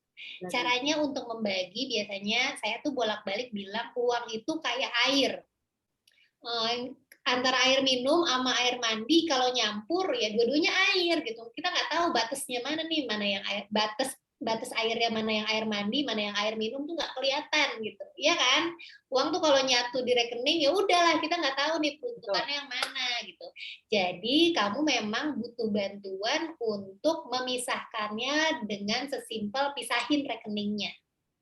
Ya. Jadi rekening bisnis sama rekening operasional pribadi itu terpisah. Dan kalau bisa, kalau memang ternyata bisnis kamu kongsi gitu ya, ada partnernya, bikin kontrol hanya bisa ditarik uang kalau partnernya dua-duanya tahu gitu. Ya kan? Jadi lebih susah untuk kamu tarik uang sembarangan. Tapi yang agak-agak challenging adalah yaitu kalau kamu berbisnis sendiri gitu. Gampang aja orang tinggal gue tarik, gue tahu pinnya gitu. Tapi ya balik lagi, itu kembali ke self-control dan akuntabilitas pemilik bisnisnya. Kamu nggak akan pernah bisa kemana-mana, nggak akan pernah bisa berkembang bisnisnya while you cannot manage that thing gitu. Jadi emang balik lagi ya, self-disiplin pemilik bisnis tuh mesti tinggi banget gitu. Karena godaannya tuh ada aja gitu. Kebetulan omset lagi tinggi, ya udahlah gue tarik aja. Gitu. Dan menurut saya adalah dari awal punya komitmen dulu aja deh. Punya komitmen, kamu tuh digaji aja deh sistemnya. Itu akan jauh lebih memudahkan sih gaji gitu. Misalnya tiap bulan aku gaji, aku ambil 3 juta dari bisnisku gitu. Silakan menyesuaikan juga kalau ternyata bisnisnya lagi sulit dan kamu bisa ngambil di bawah dari 3 juta tuh silakan. Tapi kalau bisnisnya lagi omsetnya naik, itu sebenarnya tantangan kamu sih. Itu bisa kamu pakai sistem dividen gitu. Ya udah, tiap bulan gue hanya ngambil 3 juta, walaupun omset lagi tinggi, gue nggak akan ngambil lebih. Tapi dalam setahun nih, lihat ada nggak kelebihan omset itu lumayan nggak? Bisa kalau owner mau ambil sebagai dividen gitu. Balik lagi komitmennya gimana? Ya, oke, semangat Ganis. semoga bisa, karena memang itu mesti dilatih sih, nggak ujuk-ujuk dateng gitu. Benar. Mungkin di usaha yang pertama kita masih kayak kecampur-campur, usaha yang kedua masih kayak enakan menikmati keuntungan, tapi ya itu adalah latihan, itu adalah proses menuju satu keberhasilan yang abadi. Yang abadi. Jangan sampai. Karena boleh cerita dong gimana sih usaha kamu untuk mendisiplinkan diri biar rekening antara rekening bisnis sama rekening pribadinya nggak campur-campur. Ceritain dong. Sebenarnya nggak mau karena ini aku pun masih latihan, jadi tidak bisa dibilang benar, tapi ini adalah momen latihan. Makanya saya sejak tadi dengar Nadia kayak iya emang gitu kan aku manggut-manggut. Segitu susahnya tapi bisa kok gitu. Jadi awal-awal kita bisnis 1, 2 ya habisnya karena itu, karena kita pakai uang kelebihan itu kita anggap lagi ada banyak, akhirnya kita ambil banyak gitu. Sampai akhirnya kalau sekarang sih udah pasti banget harus pisahkan rekening, itu langkah awal. Nggak ada toleransi ya, maksudnya nggak apa-apa kok, aku ngerti, aku catat buku gitu, nggak bisa. Awalnya juga seperti itu nih para sisters, mungkin kalau di sini aku baru awal-awal, pengeluarannya belum banyak gitu, modalnya juga sebenarnya nggak banyak, mungkin cuman masih hitungan 1, 2, 3, 4, sampai 5 juta gitu ya, tapi pun itu adalah momen latihan kita sebenarnya para sisters. Jadi kalau aku Sis Nadia pilih untuk bedakan rekening gitu. Dulu awalnya bedakan rekening itu karena masih usahanya sendiri, paling sama adik aja, sehingga yang satu pegang buku gitu, nggak ada mobile bankingnya, sengaja biar agak repot ke ATM. Iya. Dan yes, akhirnya dikurangi ya. Sekarang masih tetap aja agak repot karena buruk ya. Nah sekarang sama teman-teman apa? Ya aksesnya dikurangi untuk kamu bolak-balik gampang narik uangnya gitu ya. Oke. Betul banget ya. Itu momen latihan aku pribadi. Tapi mungkin para sisters di sini berbeda lagi case-nya ya. Kalau aku pribadi agak susah saat itu, jadi ya aku kurangi akses agar aku tidak bisa mengambil uang itu. Jadi ya banyaklah hal-hal. Cuma yang masih agak bingung sebenarnya Sis Nadia di sini pengen tahu juga seberapa sih sebenarnya pembagian yang ideal gitu untuk kita bisa gaji diri kita kan kalau menurut aku nggak bisa nih aku komit dengan 1 juta, 2 juta. Aku pengen tahu sebenarnya ideal tuh kita bisa keluarin gaji untuk diri kita sendiri tuh berapa sih dari margin yang kita miliki. Margin ya. Jadi ketika kita udah menghitung laba bersih ya dari laba bersihnya itu setelah dikurangi HPP dan dikurangi biaya-biaya, sebenarnya tuh si laba bersih itu bisa kita gunakan untuk 3 hal. Yang pertama jadi dibagi 3 nih, jadi sepertiga gitu. Sepertiga untuk cash reserve, sepertiga untuk pengembangan bisnis, kalau nggak mau injek modal biar growing lagi bisnisnya, dan sepertiganya lagi untuk gaji owner. Itu sih hitungan idealnya gitu. Tapi kan kadang-kadang kalau bisnisnya masih kecil, ya sedih banget gitu. Misalnya marginnya tuh cuma 1 juta gitu. Masih sih dibagi 3, ownernya sebulan kerja cuma digaji 300.000. Tapi memang kejadian sih, ada beberapa owner yang memang belum gajian gitu. Di awal-awal bisnis berdiri gitu. Betul. Tuh, curhat silakan ya, nggak apa-apa loh kalau ternyata owner tuh belum bisa gajian di awal-awal, itu memang kenyataan pahit yang harus dihadapi ya para owner ya. Aduh, saya tuh kalau dengar teman-teman yang struggling bangun bisnis ya memang awal-awal tahun-tahun pertama tuh berat banget gitu. Ada masa ownernya nggak gajian gitu. Jadi idealnya tuh gitu, dari margin itu dibagi 3, sepertiga. Sepertiga buat gaji owner, sepertiga untuk pengembangin bisnis, dan sepertiga untuk cash reserve. Karena kalau nggak sepertiga kita pakai cash reserve, kita tuh nggak akan ngumpul-ngumpul dana daruratnya gitu. Nah, betul. Tapi memang salah satu yang paling sulit itu bikin cash reserve itu sendiri sih ya, Sis ya. Karena kadang kita apalagi kalau alasannya adalah untuk belanja bahan baku. Iya. Jadi habis lagi kita. Balik lagi ya, bisnis owner tuh kreatif gitu. Mereka tuh gatel, nggak tahan ngelihat duit nganggur aja gitu kan. Pasti kayak ngerasa, oh ini tuh bisa nih diolah untuk nambah bahan baku biar revenue-nya juga nambah gitu. Nah ya udah, balik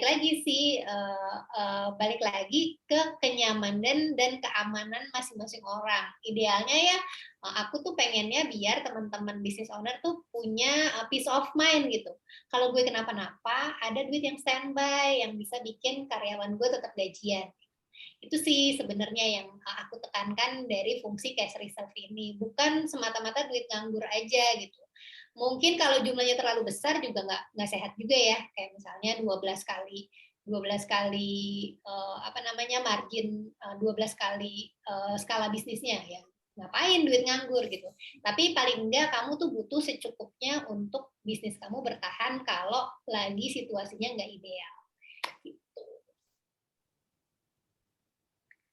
Oke, ini ada lagi yang menarik. Ini bicara tentang hutang dan juga bisnis kayaknya adalah dua dua sisi yang tak terpisahkan gitu. Benar.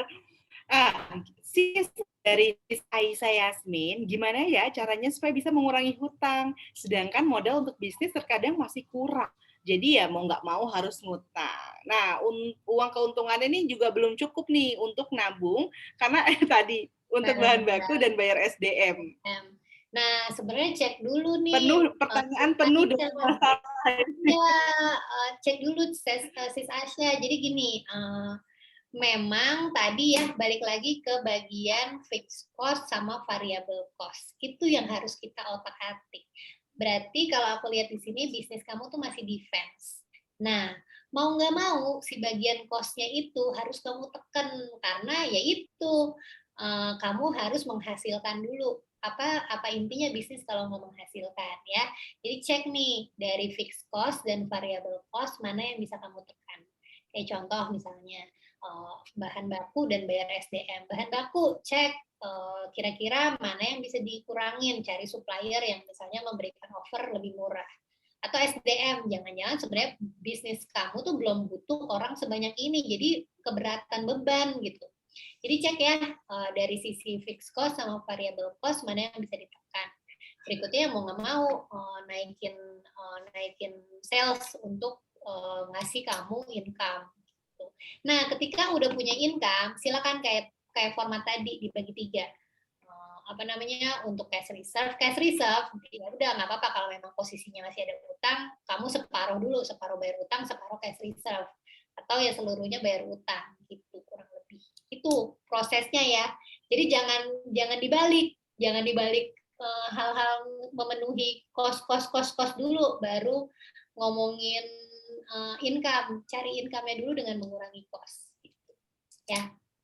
Semangat. Oke, ya berarti harus diriset lagi, dilihat-lihat lagi apakah HPP kita tadi jadi kemahalan sehingga penjualan kita jadi tidak cepat gitu ya, jadi slow penjualannya, atau memang tadi SDM juga itu penting banget. Kalau misalnya memang belum butuh banget SDM, kayaknya emang nggak usah juga dulu pakai bala bantuan itu. Emang kalau yang namanya bangun usaha nih para sisters, tenaganya itu harus 300 kali lipat di Iya bener loh, harus benar-benar punya energi lain gitu. Oke, harus teratur lagi, benar-benar biar nggak boncos, benar. Tapi kalau boncos nggak apa-apa, itu adalah proses menuju keberhasilan. Tenang saja. Karena memang namanya belajar bisnis itu mentalnya baja banget sih menurut aku, dan karena ya itu kalau pengen hidupnya nyaman kayaknya nggak usah jadi pebisnis sih, karena itu orang kerja jam 9 sampai jam 5 selesai, kalau pebisnis kerjanya 24 jam mikir terus. Jadi semangat ya, saya ngelihatnya kalian tuh hebat-hebat banget, keren, apalagi sis yang juga mesti ngurusin keluarga juga. Wah, keren banget, luar biasa banget. Benar banget. Jadi para sisters di sini memang keren-keren banget ya sis Nadia ya, karena saya yakin banyak juga hal-hal lain yang harus diurus, tapi juga ingin meningkatkan tadi ya kualitas hidup dari perempuan itu sendiri. Oke, nah sis Nadia, ini pertanyaan lagi gitu ya. Ini banyak banget. Oke, demi cuan buat hari raya, demi cuan untuk keberlangsungan hidup juga gitu sebenarnya ya para sisters ya. Saya yakin di sini juga kita semua pasti berupaya supaya bisa menghasilkan sesuatu yang kebermanfaatannya tadi bisa dirasakan oleh banyak orang, dan pengennya sih sebenarnya bisa juga menjadi satu membuka lapangan pekerjaan untuk para sisters yang lainnya begitu ya, sehingga nggak perlu ngerasain susah payahnya membangun bisnis dari nol gitu, tapi bisa merasakan manfaat dari keberhasilan kita. Semoga itu bisa benar-benar kita rasakan suatu hari nanti. Tapi yang pasti jangan sampai hilang semangat nih para sisters.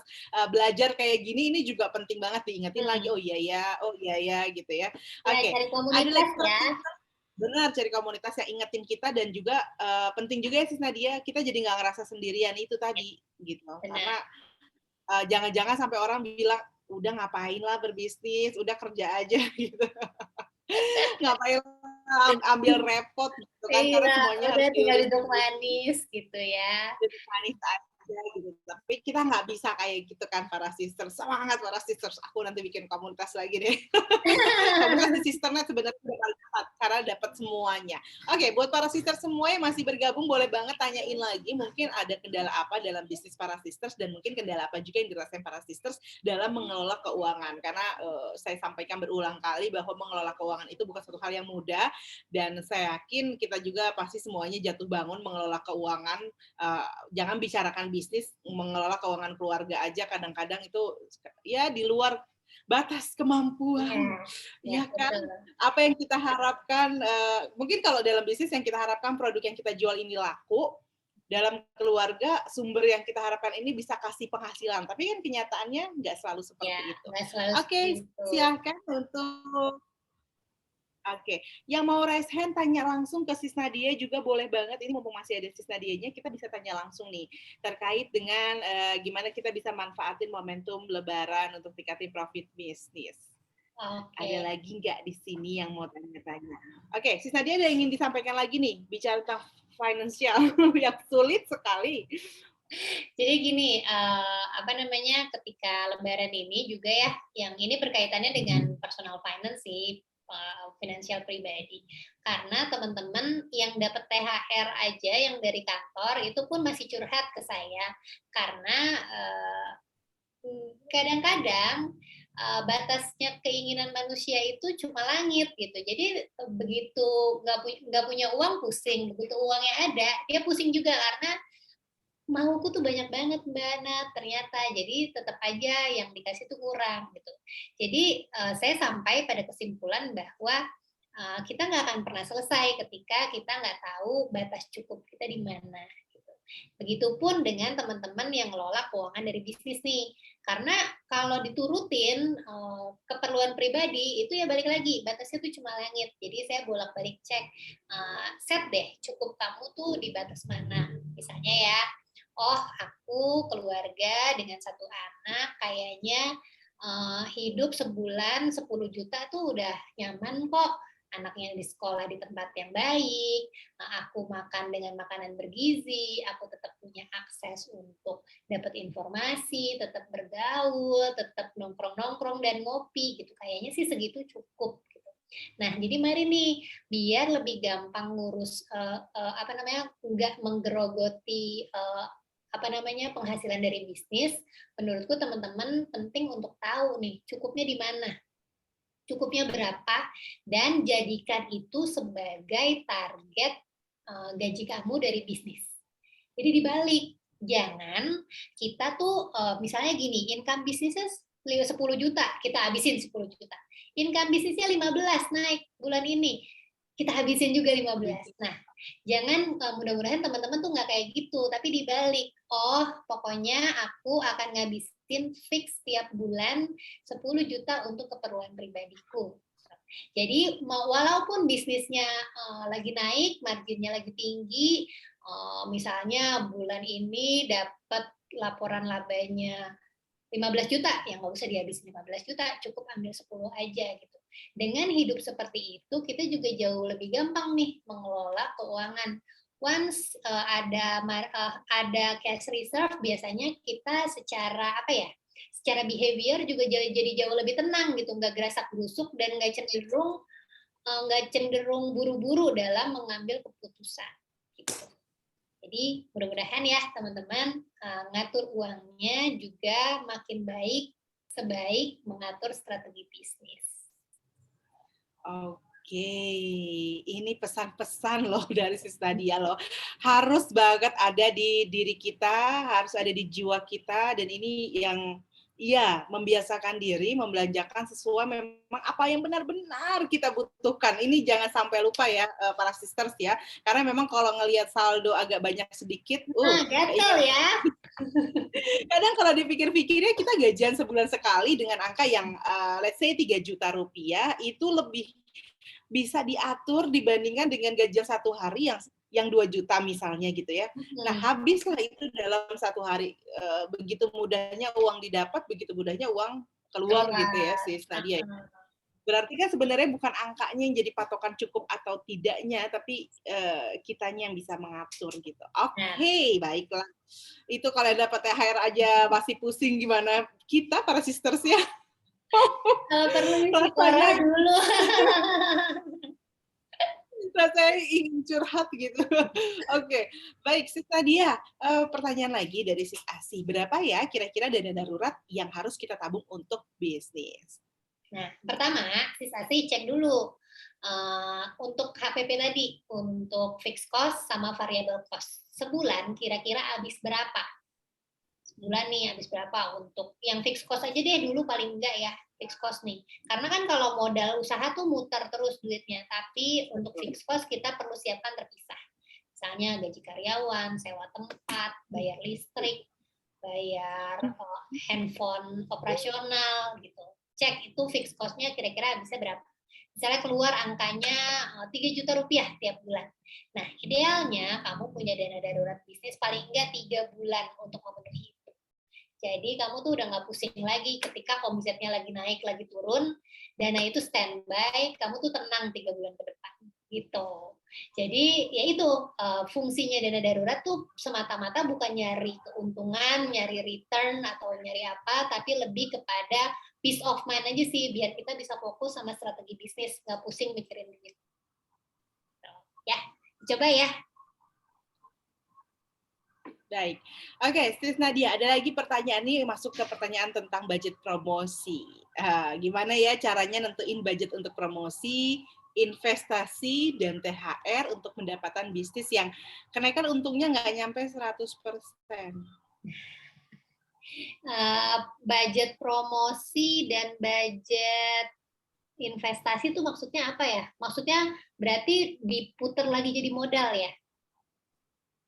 Iya nggak sih investasi? Atau mungkin ini kalau ada kekeliruan Sis Vita Kusuma boleh dijelasin lagi ya.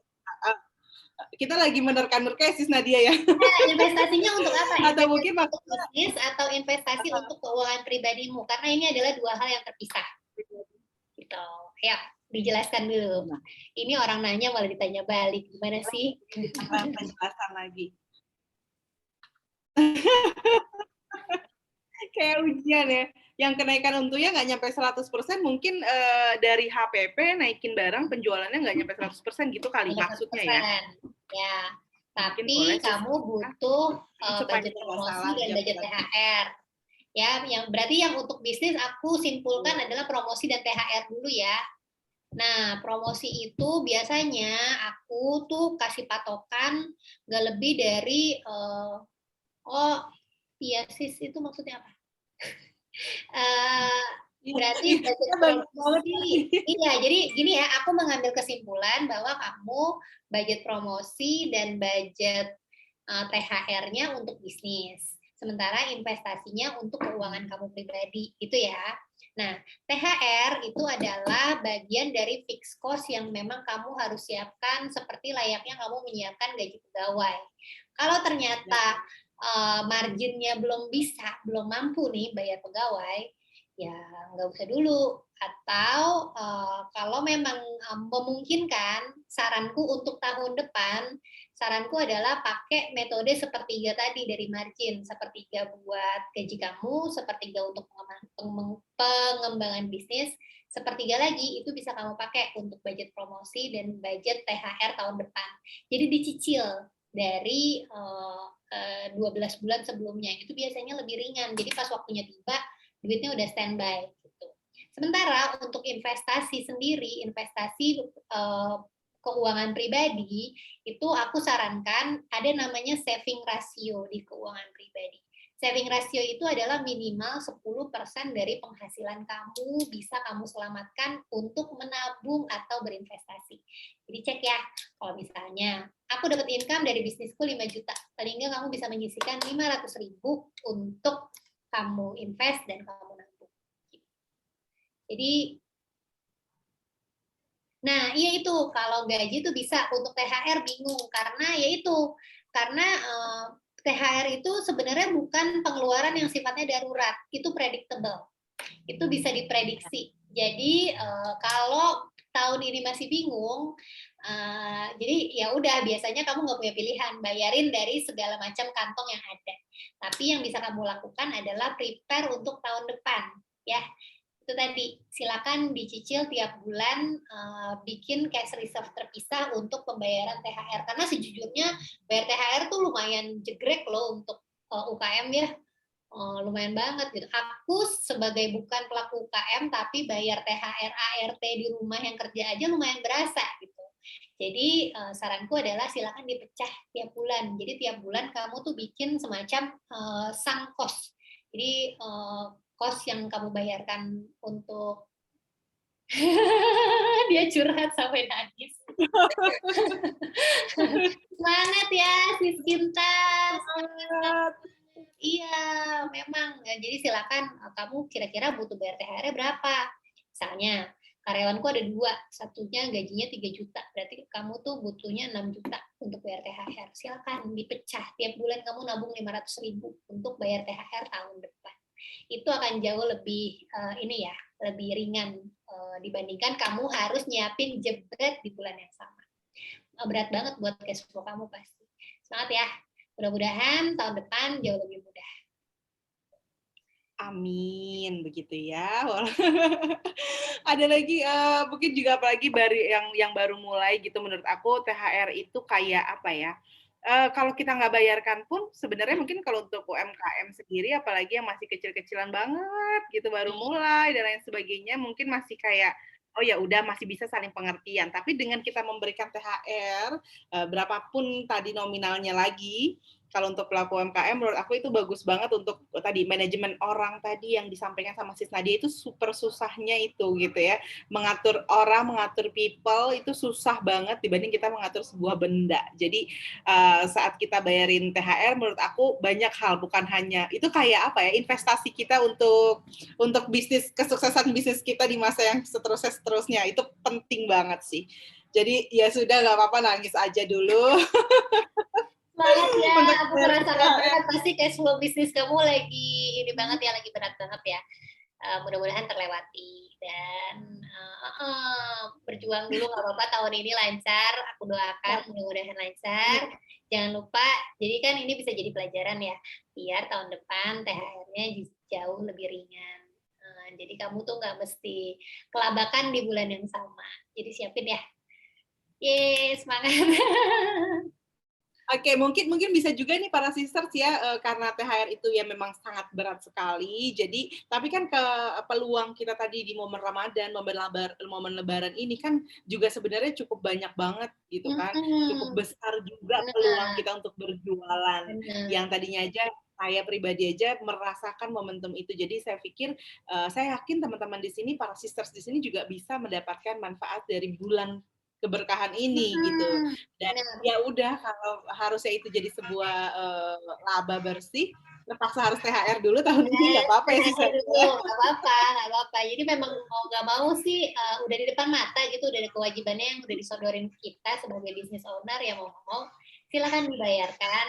Tapi ada tips biar tahun depan THR-nya lebih enteng, silakan aja dicicil dari sekarang. Gitu ya teman-teman ya, semangat ya.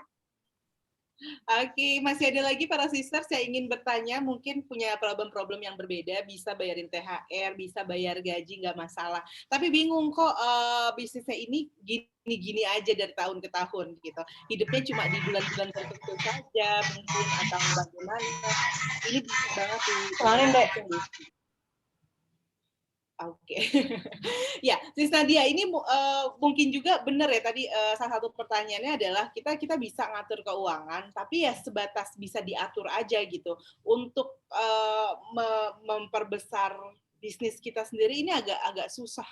Karena tadi keuangannya banyak mungkin yang ikut e-commerce jadi tertahan di sana. Terus kemudian tadi belanja bahan baku ada beberapa produk yang terpaksa belum laku. Nah, ini harus diapain juga gitu ya. Mungkin kurang bagus penjualannya.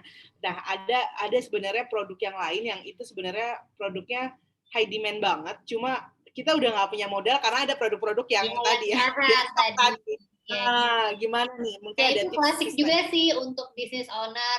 Jadi uangnya ketahan di produk yang belum laku. Jadi persediaannya tuh besar, cash-nya sedikit gitu ya.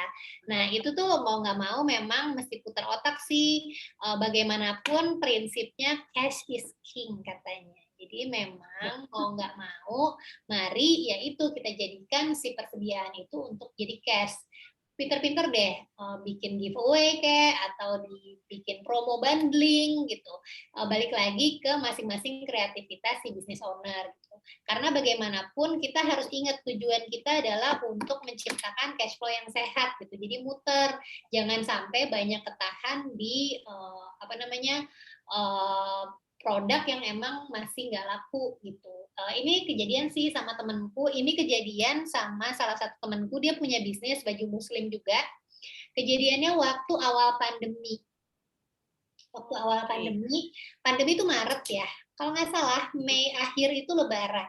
Jadi dia udah stock up nih buat baju Lebaran banyak banget, udah banyak banget stock up baju Lebaran. Dan berhubung dia nggak sama pandemi ya, style baju Lebarannya ya masih yang ala-ala kondangan gitu, yang mungkin orang kayak terlalu gerah gitu kalau pakai di rumah gitu. Nah akhirnya dia sempat kesulitan, bisnisnya ketahan tuh modalnya lumayan besar sampai beberapa bulan. Nah, dia tuh cerita akhirnya si barang yang ketahan itu baru beneran habis dan laku di Desember 2020. Jadi memang hal-hal itu tuh kejadian banget. Jadi dia harus menyelesaikan problem itu dari Maret sampai Desember. Berapa bulan tuh? 8 bulan, 9 bulan gitu. Jadi memang dia atur promo lah, dibundling apalah, dibikin giveaway apa gitu. Jadi memang yang paling sedih sih dia banting harga gitu. Yang penting jual modal aja dulu, yang penting cash flow-nya jalan gitu. Jadi memang mau nggak mau teman-teman business owner tuh harus siap sih dengan kondisi-kondisi seperti itu. Ya, itu salah satu contoh yang memang it happens, tapi ya selalu ada solusi untuk itu. Betul banget. Jadi aku juga di sini nggak bisa kasih impian-impian ya para sisters ya kalau bisnisnya itu akan berjalan baik-baik aja. Kalau kita udah ngatur keuangan dengan baik, maka bisnis akan dengan baik-baik juga berjalan. Tidak seperti itu kenyataan pandemi bisa datang tiba-tiba dan menghancurkan seluruh lini kehidupan ini begitu ya, termasuk ekonomi, Masya Allah. Tapi alhamdulillah sekarang ya semuanya sudah menjadi lebih baik dan tentunya pandemi yang kemarin itu jadi pelajaran berharga banget untuk kita semuanya para sisters. Jadi kalau dari kesimpulan semuanya sebenarnya para sisters yang harus dimiliki oleh kita semua nih adalah semangat dan pantang menyerah itu sih intinya. Benar. Itu banget kalau, sih. Betul, setuju banget. Dan juga mungkin kalau para sisters di sini yang ikutan juga masih belum menentukan bisnis main bisnisnya apa, juga mungkin jangan sampai. Oke. Maaf sis, nanya lagi boleh banget sis Kinta. Jadi bisnisku ini laku banget pas bulan Ramadan aja. Nah, biar tetap stabil setelah Lebaran tetap ramai juga, gimana ya sis? Mungkin boleh ceritain produknya apa? Kita produknya apa? Mudah-mudahan biar bisa ngasih gambaran.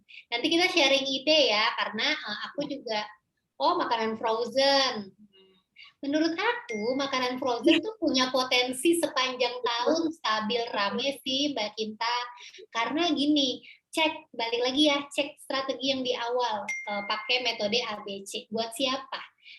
Berarti kan kalau makanan frozen ini target marketnya adalah ibu-ibu yang sibuk, jadi butuh makanannya cepet gitu ya. Jadi boleh deh gedein network marketingnya gitu. Cek sambil siapa tahu bisa bikin bazar di sekolah gitu. Hal-hal seperti itu sih, bikin bazar di sekolah kan pasti banyak ibu-ibu yang akan datang gitu. Biasanya banyak nih. Nanti setelah Lebaran kan, habis itu Mei Juni itu sekolah-sekolah open house. Nah itu biasanya mereka tuh adain bazar. Coba deh cek-cek masuk ke situ, siapa tahu menemukan pangsa pasar baru. Itu sih yang bisa aku kepikiran kasih ide. Kalau Sis Irma gimana? Silakan kalau dapat ide. Ini sebenarnya nggak ada yang benar, nggak ada yang salah ya. Jadi sebenarnya ini lebih kepada kayak diskusi ide aja. Gimana? Bisa dicoba ya Sis Nadia ya.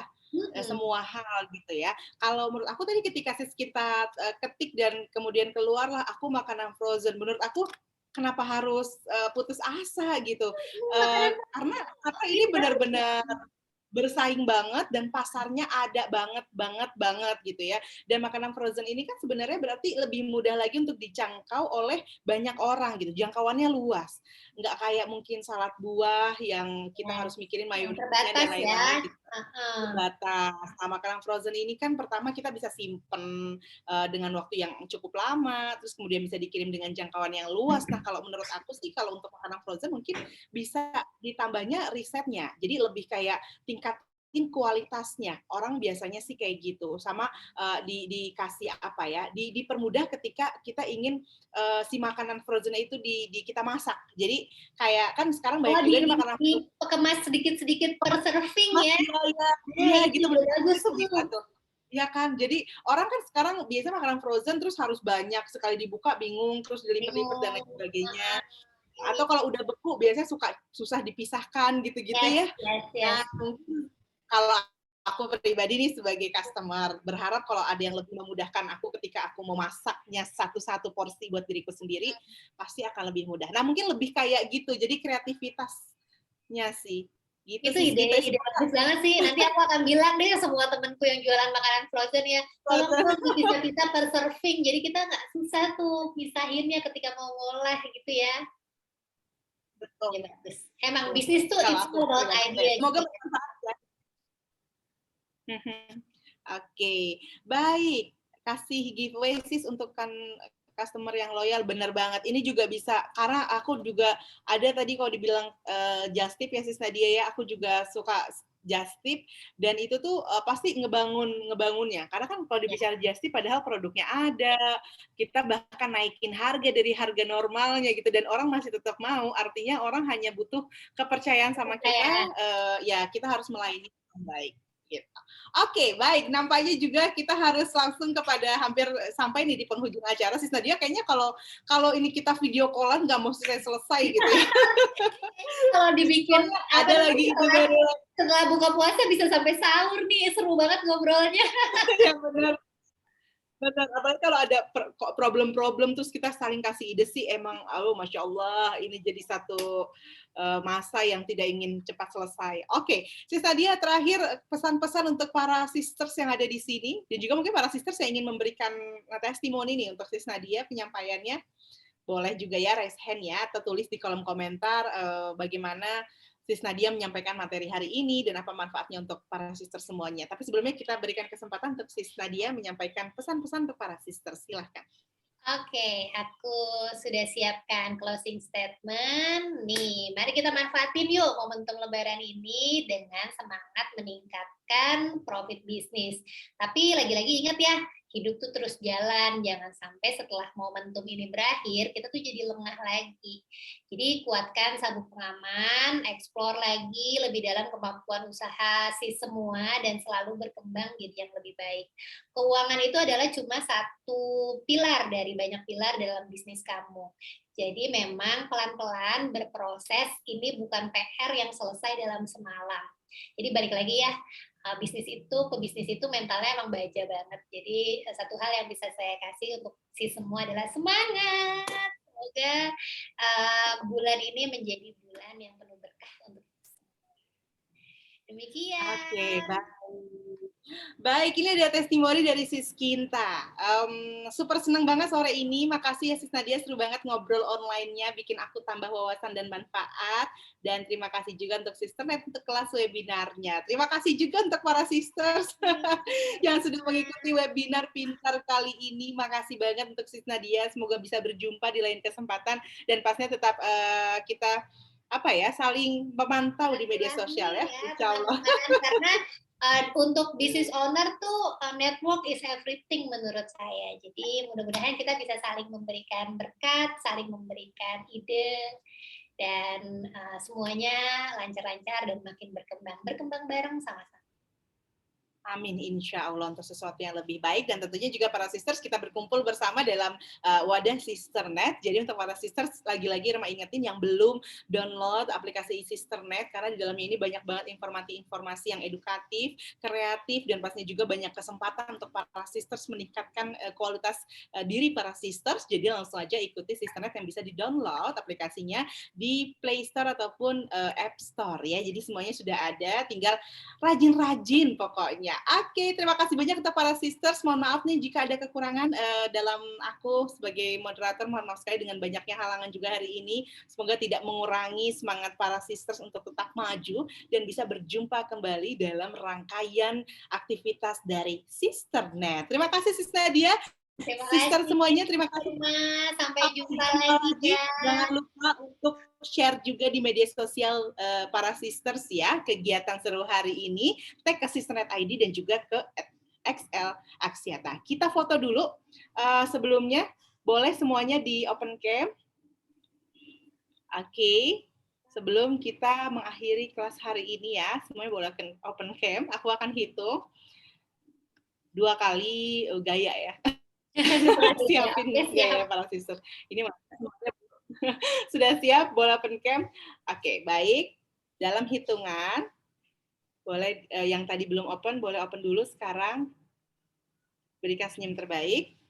Dalam hitungan 1, 2, 3. Oke, 1 kali lagi. 1, 2, 3. Oke para sister, terima kasih banyak ya. Sampai jumpa lagi di aktivitas selanjutnya. Dan pastinya tetap semangat, tetap tersenyum, tetap berbahagia. Terima kasih semuanya. Assalamualaikum warahmatullahi wabarakatuh. Sampai jumpa. Sampai jumpa. Assalamualaikum. Sehat-sehat ya. Terima kasih Sis Irma. Terima kasih Sis semua.